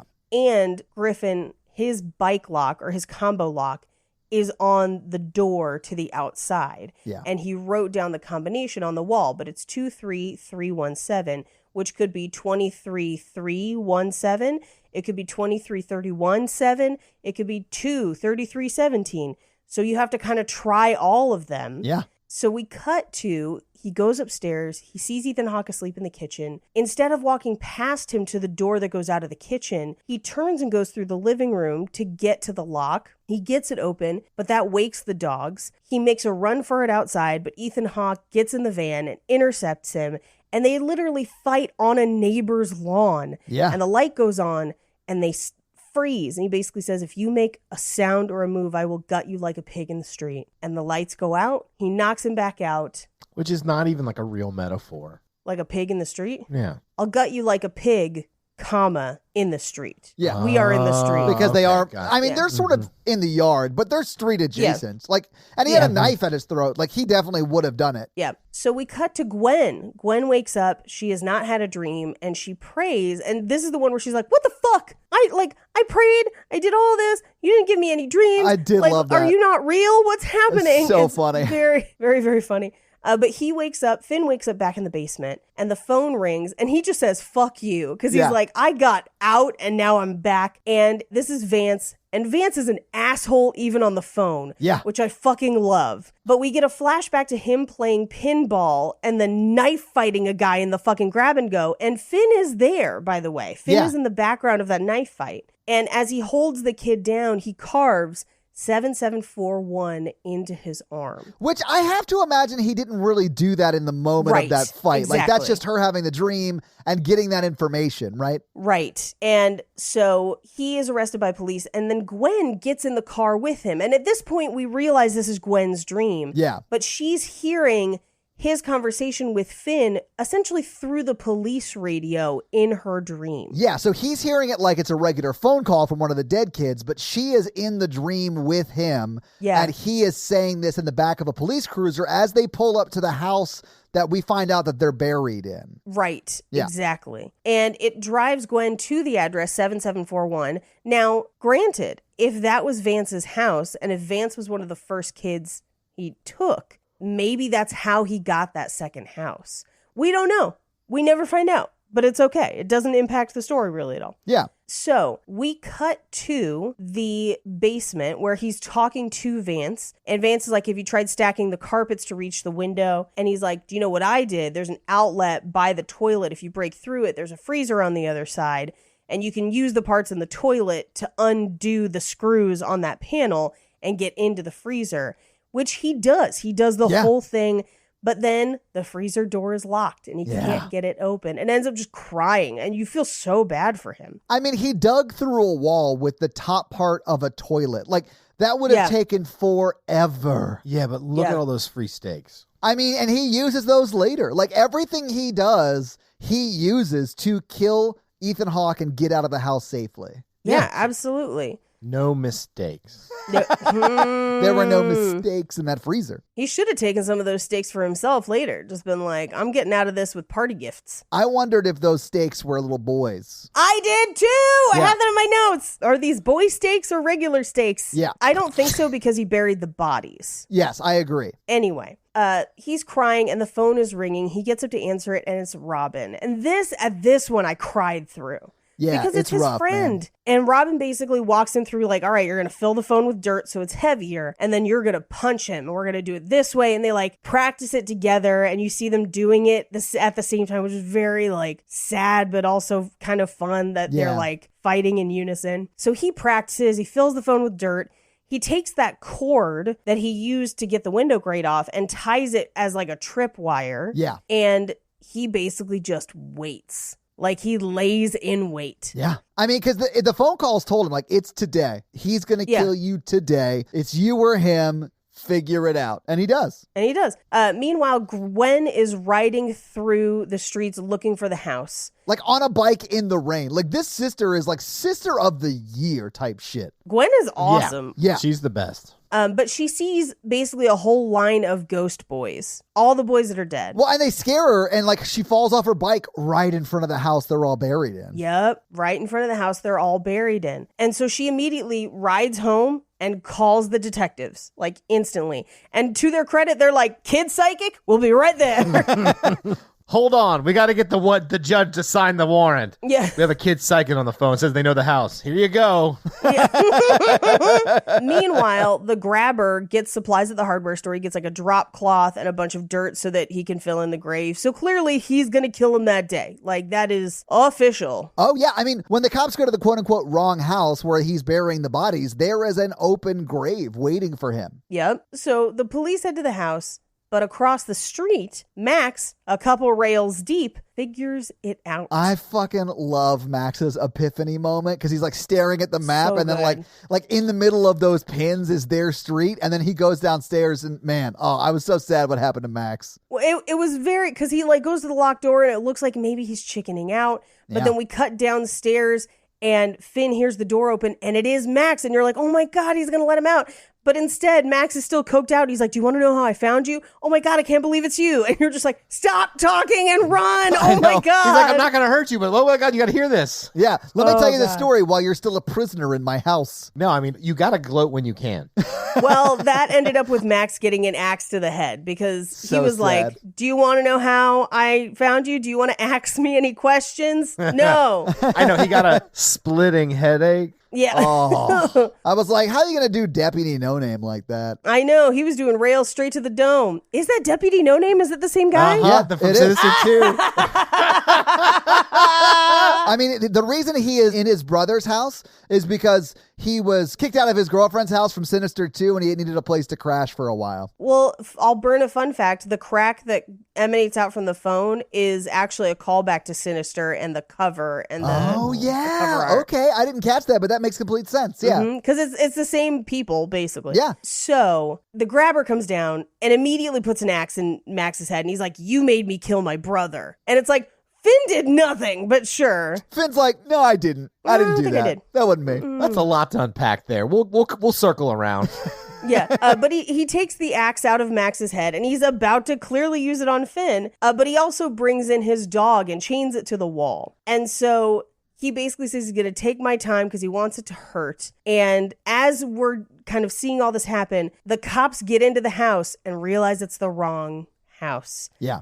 So Finn makes a run for it, and he kind of tricks him into tripping over that tripwire into the hole where he breaks the shit out of his leg. Oh, man. When he falls into that hole, I was like, and it just crunches. Yeah, and you hear it and see it. It's gross. But like, I was just like, yeah, fuck that dude. I honestly thought Finn was just going to run out of the house and they were going to arrest him down there. But Finn goes for the murder, and I'm here for it. Yeah, he does. And so he grabs him and unmasks him, and he's punching him with the phone and choking him with the phone cord. Yeah. So he holds the phone receiver up to his head so that he can basically hear all of the other boys say their piece. Yep. And be like, fuck you.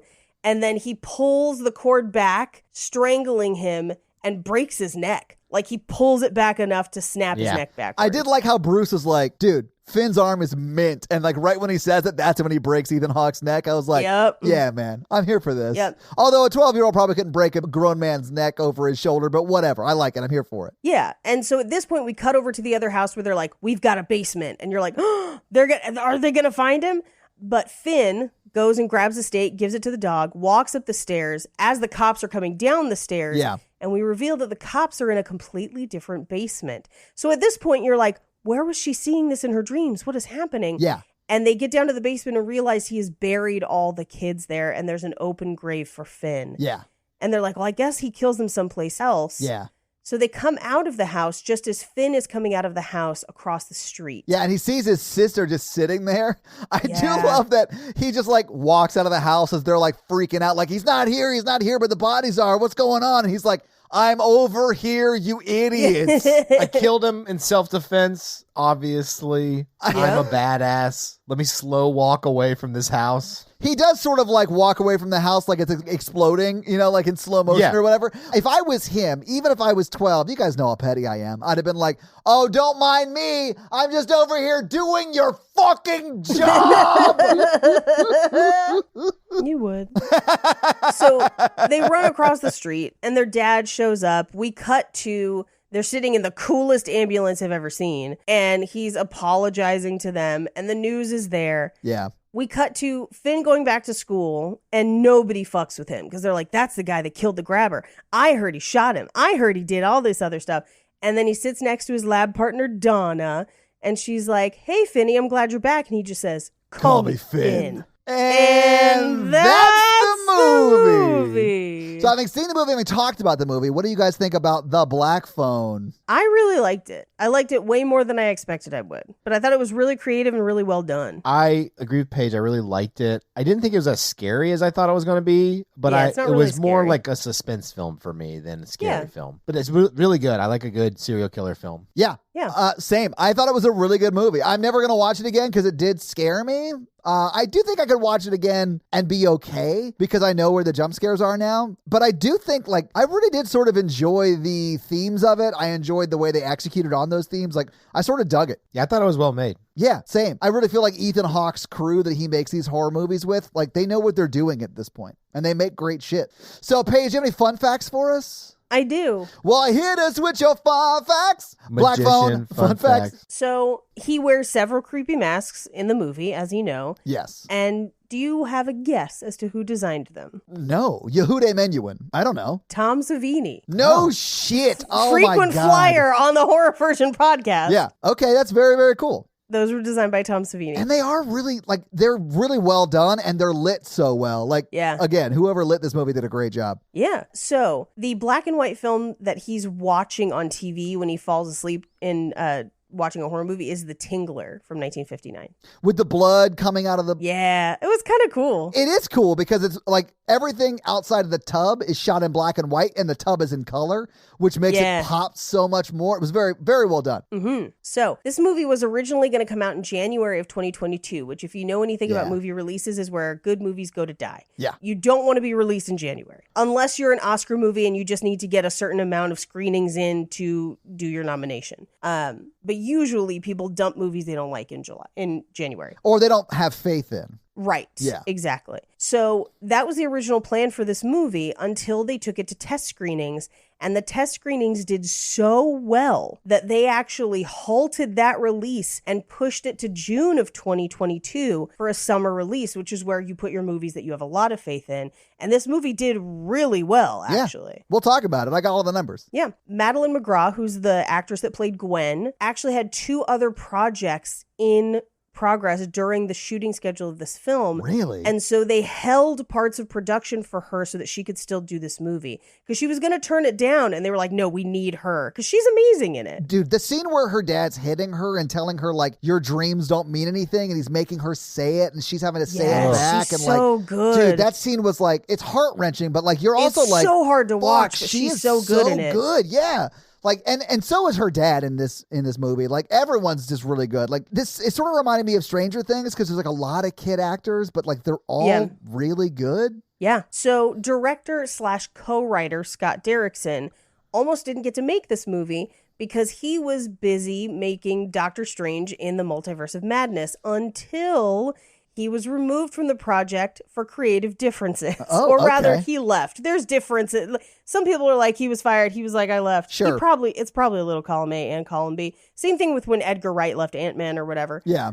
He does remain on as an executive producer for the movie, but instead he chooses to make this. So him not doing Multiverse of Madness is how we got this great movie. So The Grabber is based on the following real life serial killers: Ted Bundy, John Wayne Gacy, and Jeffrey Dahmer specifically. Okay. Ted Bundy is where we get the van from, because he used to lure victims to help him get things into his van. And once he loads it, he shuts it, much like Silence of the Lambs. Yeah, it would be like a couch or whatever. He would have them like go in, lifting that side of the couch, and then he would close the doors on them. Yeah. Yep. So scary, man. Fuck. Yep. And John Wayne Gacy would use a belt on his victims, but also was a clown instead of a magician, and exclusively kidnapped teenage boys. And had them do the handcuff trick and stuff. Like, fuck, Yep, dude. the handcuff trick. Most of them also worked for his construction company. Yeah. And then would mysteriously go missing. Yeah. But it was the 70s, so they just called them runaways. And then finally, Jeffrey Dahmer, who did have one victim escape, only to be recaptured and returned to him. Which, if you watch the Dahmer documentary, they interview the women who encountered that escaped victim, and they are to this day horrified that he got returned, because they were like, no, that clearly he's running from that guy, and the police didn't listen to that. It's not their fault though. Like, they didn't return that man to Jeffrey Dahmer. The police Yeah, the police did. Yes. Yeah. They did what any concerned citizen should do. Yep. Yeah. So, at 42 minutes and 14 seconds, when Gwen dreams about Finn's kidnapping,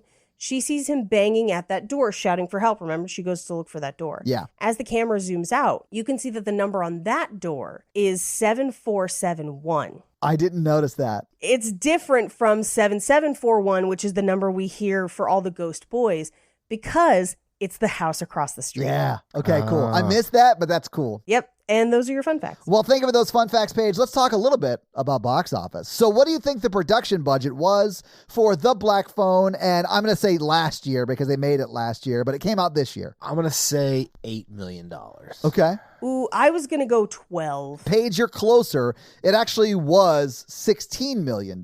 So if you take the difference between what Mikey said and then what you said, and then add that to what you said, it equals $16 million. Yeah, so we're right. Yeah, I get it. Yeah, in the realm. This looks great for 16. Yes, it does. Yeah. Absolutely. But I mean, I would say that, like, I would not be surprised if this was like a $5 or $10 million budget either, just because a lot of the people who do this kind of horror Can do them really well. Yeah. Yeah. Yeah. The one that blew me away the most was Invisible Man. I think they made that for $7 million, and that is insane to me. Well, they did shoot a lot of it overseas. That helps. That does But help. yeah. You're right. Okay. Either way. So this movie premiered, as Paige was saying, on June 24th, got pushed back to June instead of in January. It was number 4 the week it came out. It was beat by Elvis, which was also in its first week. Number 2 was Top Gun Maverick in its 5th week out.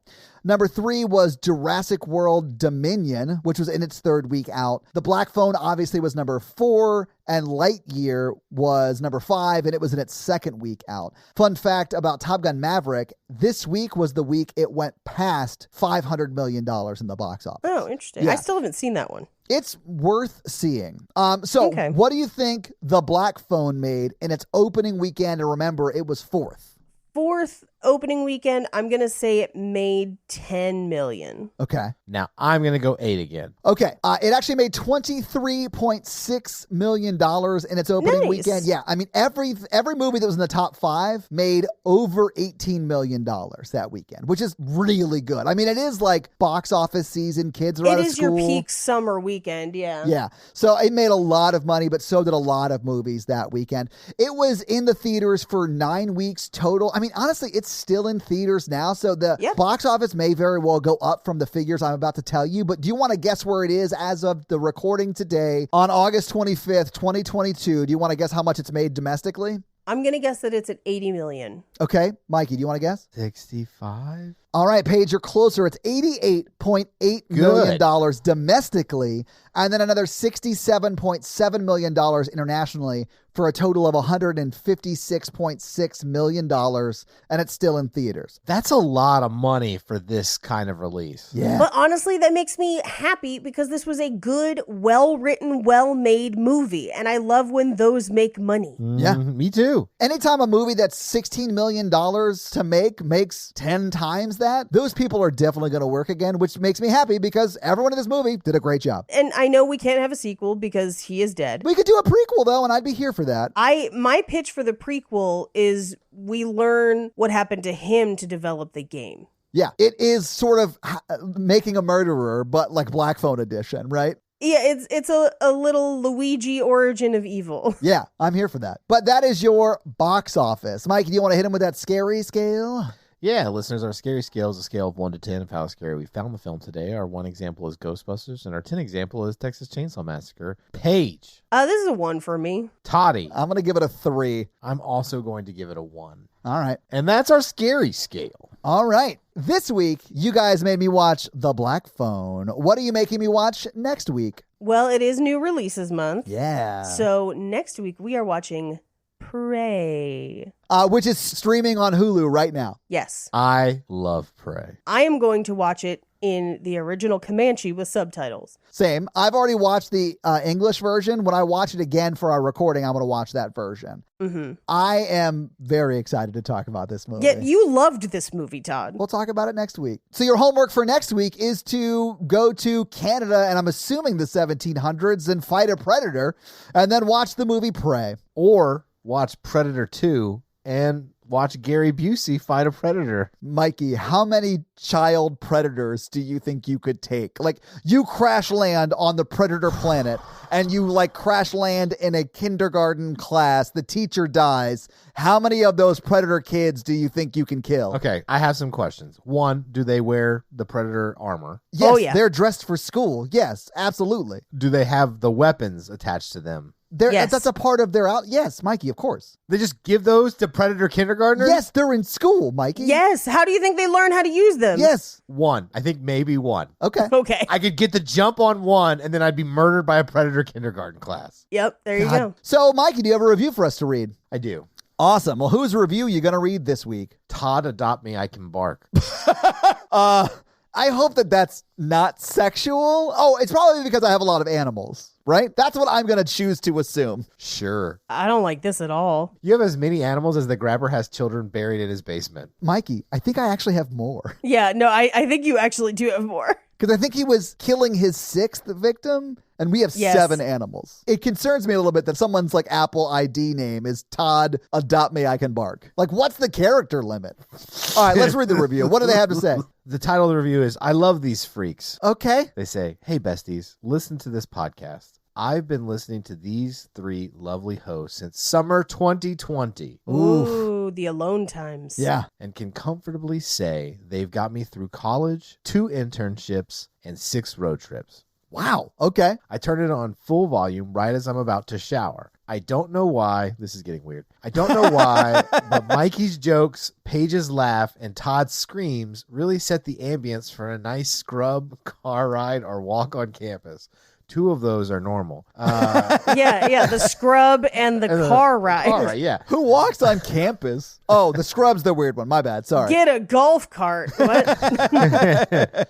My roommates haven't said anything about it, so I can only assume they find it just as nice as I do. Anyway, thanks for this podcast, and I fully expect to continue listening through my last year of university and beyond. With love and wishing you all the best. 5 stars. Aw. Well, Todd, adopt me, I can bark. Thank you so much for that awesome 5-star review, and thanks for letting us come with you on these, let's just say 6 road trips and avoid the shower conversation. But No, I'm going to say that Todd has an opening for a new pet, and if you'd like to enter, go nuts. and if you want to have Mikey read your 5-star review, leave us a 5-star review. So, guys, if you like this show but want to hear this power throuple on another movie review show about romance and romantic comedies, check out Romancing the Pod, where Mikey, Paige, and I break down and make fun of romantic movies. It's a lot of fun, guys. Check it out. If you want to follow us on social, please do. We are at Horror Virgin or online at horrorvirgin.com. If you want to follow us all individually, you can do that as well. Paige is at Paige Wesley on Twitter, or Rampage Wesley everywhere else, including TikTok. Mikey is at mrandolph24, and I am at Todd J. Awesome. If you like the show so much and you want to help financially support it, please do by going to patreon.com/horrorvirgin, where you can get a lot of great levels and a lot of great stuff like bonus episodes, director's cut episodes where they're a little bit longer and you get them actually a day earlier than the regular feed drop. We do a lot of great things like listener requests and stuff like that. So guys, check out the Patreon and help support the show. If you want to financially support me, but not Todd, just look me up up on Venmo. If you can't financially support the show, that's understandable. That's fine. But if you want to hang out with us on the daily, join the Facebook group at facebook.com/group/horrorvirgin. We also link it like once a week, so just find it there and join the awesome Facebook group. Literally, we're in there talking every day. It's awesome. And guys, we got a P.O. box. So if you want to send us some love letters or whatever you might send to a P.O. box, it's actually not a P.O. box. It's like a regular street address. It's pretty awesome. It's 6688 Nolensville Road, number 108-34, Brentwood, Tennessee 37027. So send us some stuff. Yeah. And if you want to check out our Twitch stream, we're at twitch.tv/Todd Awesome, where we will be playing horror video games. So if you have always wondered what it would be like to watch me get scared, you can now do that on Twitch while I play these horror games. It's twitch.tv/Todd Awesome, guys. Check it out. It's a lot of fun for you. Not a lot of fun for me. This episode was brought to you by Tia, and Tia's teenager's been driving her crazy. So how is Tia's teenager driving her crazy this week? She's ran up her phone bill having ghost phone sex with James Dean. Ooh. Honestly, I get it. I mean, I think that's more of a teen boy thing, but, whatever. Crush on who you going to crush on, and then ghost call them for phone sex. This episode also brought to you by Jonathan, and Jonathan wants me to show you guys some spooky spider videos. So let me do that now. So here it is. Oh, that's the one I sent earlier today. I don't like her. She's explaining how to capture a huntsman spider. Oh, this is the real one, not the joke one that I sent earlier today. That is so funny because this is the exact video that they made the joke out of. Oh my God. Oh my God, that spider is so big. It is huge. Well, it's a huntsman, they be big. I don't like her at all. Oh man, she is like just letting it sit on her hand like that's a normal thing to do. Look how happy she looks. I hate you, lady. Look at her whole outfit. She is wearing like a green sweater that has like webbing around the neckline and a big ass spider on it. I don't like it. I'm just going to say that this is why I like the version I sent better, where she goes to trap it and then it just burns the house down. Yeah, it's like a cartoon of just like a house on fire. It was very funny. Well, Jonathan, thank you so much for the spooky spider videos and for the support. We love you. Thank you so much. This episode is also brought to you by the number Jeff, and Jeff wants you to check out his podcast, Kissing Jessica Jones, where each week they break down a new episode of the Jessica Jones, Agent Carter, or WandaVision, Netflix, Marvel, Disney Plus TV shows. So if you want a breakdown podcast of any of those shows, check out Kissing Jessica Jones. We now return you to another episode of The Patreonicals. All right, so we're going to take a timeout on whatever the fuck I was talking about before. Okay. And all of them are going to get on a ghost phone and have phone sex with people. Isaac, he gets on the phone. Oh, wait, you're really doing this? Yeah. Okay. Who's a famous cannibal who's dead? Jeffrey Dahmer? Isaac, I don't think he's going to want that. We're going to say one of the people who was on that movie alive, the real rugby team. Oh, okay. Oh, rugby. Mm-hmm. They got them shoulders. They got them thighs. Well, they ate some of them. Ugh. I mean, put me next to some shoulders. I'm not going to not take a bite of them, Dave, he decides to have ghost phone sex with Rasputin because he also died a lot. Hey, you know what? I feel like they might have some things in common. Yeah, they would definitely have a lot to talk about because they both died many different ways. Yeah. Kate would talk to Uri Geller. Wasn't he a famous fraud psychic? I mean, every psychic is a fraud psychic. Yeah. That's who Kate would talk to. He's also famously still alive, Uri Geller. Oh, Uri Geller's alive. Yeah, she would talk to Howard Hughes. Okay. Because he also is obsessed with planes. Ooh, Yes. Tell me about your spruce goose. Tell me about your jars of urine. Karun would talk to Buzz Aldrin because he's an alien. Buzz is still alive, is he not? No, y'all told me he was dead. No, we Neil were talking Armstrong about Neil was He would dead. Armstrong. talk to Neil Armstrong. No, Buzz Aldrin is still alive. Motherfucker's 92 years old and still punching moon deniers. She'll also do Neil Armstrong. Oof. And why not? His phone's blowing up. I mean, yeah. He got that square blocky head, man. Exactly. And he was the first person to like really get up in that moon's guts. If you believe that he got to the moon at all, just saying. He totally did, yes. The problem with Patreon is there's a lot of moon-related people, and there's only one Buzz Aldrin. Again, Buzz Aldrin still alive. He's still alive. It's Neil Armstrong. This was a bad idea, Mikey. No, we're halfway through now. We've got to finish. That's what he tells all of his ladies. Scott's made of the thing. You should call Rock Hudson. I like that. Good one. All right. Kaylee, she would do it with the Donut King guy. He's alive, dude. Is he still alive? Yes. He's alive at the end of that documentary and visits stores. Cody's going to he's the pawn shop, so he's going to obviously call the dad from Pawn Stars. Who is dead. Like, that's a good one. All right. He's like, the best I can do was an afterlife. Yeah, the best I can do is pissing through a paper bag. And you're just like, what the hell are you saying, man? Yeah, I've watched too much Pawn Stars. Yeah, they don't have a healthy family dynamic. No, we used to make a drinking game out of it where whenever people would come in with something in a bag, we'd try to guess what was in the bag. And my roommate and I were sitting on the floor of our living room because we didn't have a couch. It was a long story. Anyway, so we're sitting watching Pawn Stars. And this guy comes in with a huge bag, and her brother was on speakerphone with us. And we're like, oh, this guy just walked in with a huge bag, and he just goes, it's a stamp collection. And we're like, that's the craziest guess. And then the guy just dumps a whole bag of stamps onto the counter, and we lost our minds. Anyway. That's so good. Drink and watch Pawn Stars, I guess. Bo Easy will talk to the crocodile Steve Irwin, because he's a Florida man. Crikey, yes. Yeah. Kaylee and Danielle and Libby, the Munn people, they're going to have sex with the inventor of Monster Cheese, because that's the closest one I could get. Munster cheese? Mm-hmm. You said the word monster cheese, though, right? You did. And I'm pretty sure that Aldi does like a Monster like every Halloween. I do love Munster cheese. It's good. Allie will have, this is a really big throwback, because Allie's a mermaid. She is going to have ghosts. What was the name of that dolphin that crashed all those ships in that canal that you did that bonus episode on? Oh my God, Mikey. I cannot believe that you remember that. That is amazing. I don't even know what you're talking about. It's before your time. It's a throwback of like 6 years. Yeah, it's Polaris Jack is his name. She's going to call Polaris Jack, who they thought was a mermaid, Paige, but he was a beluga whale. No, he was a dolphin. And whatever.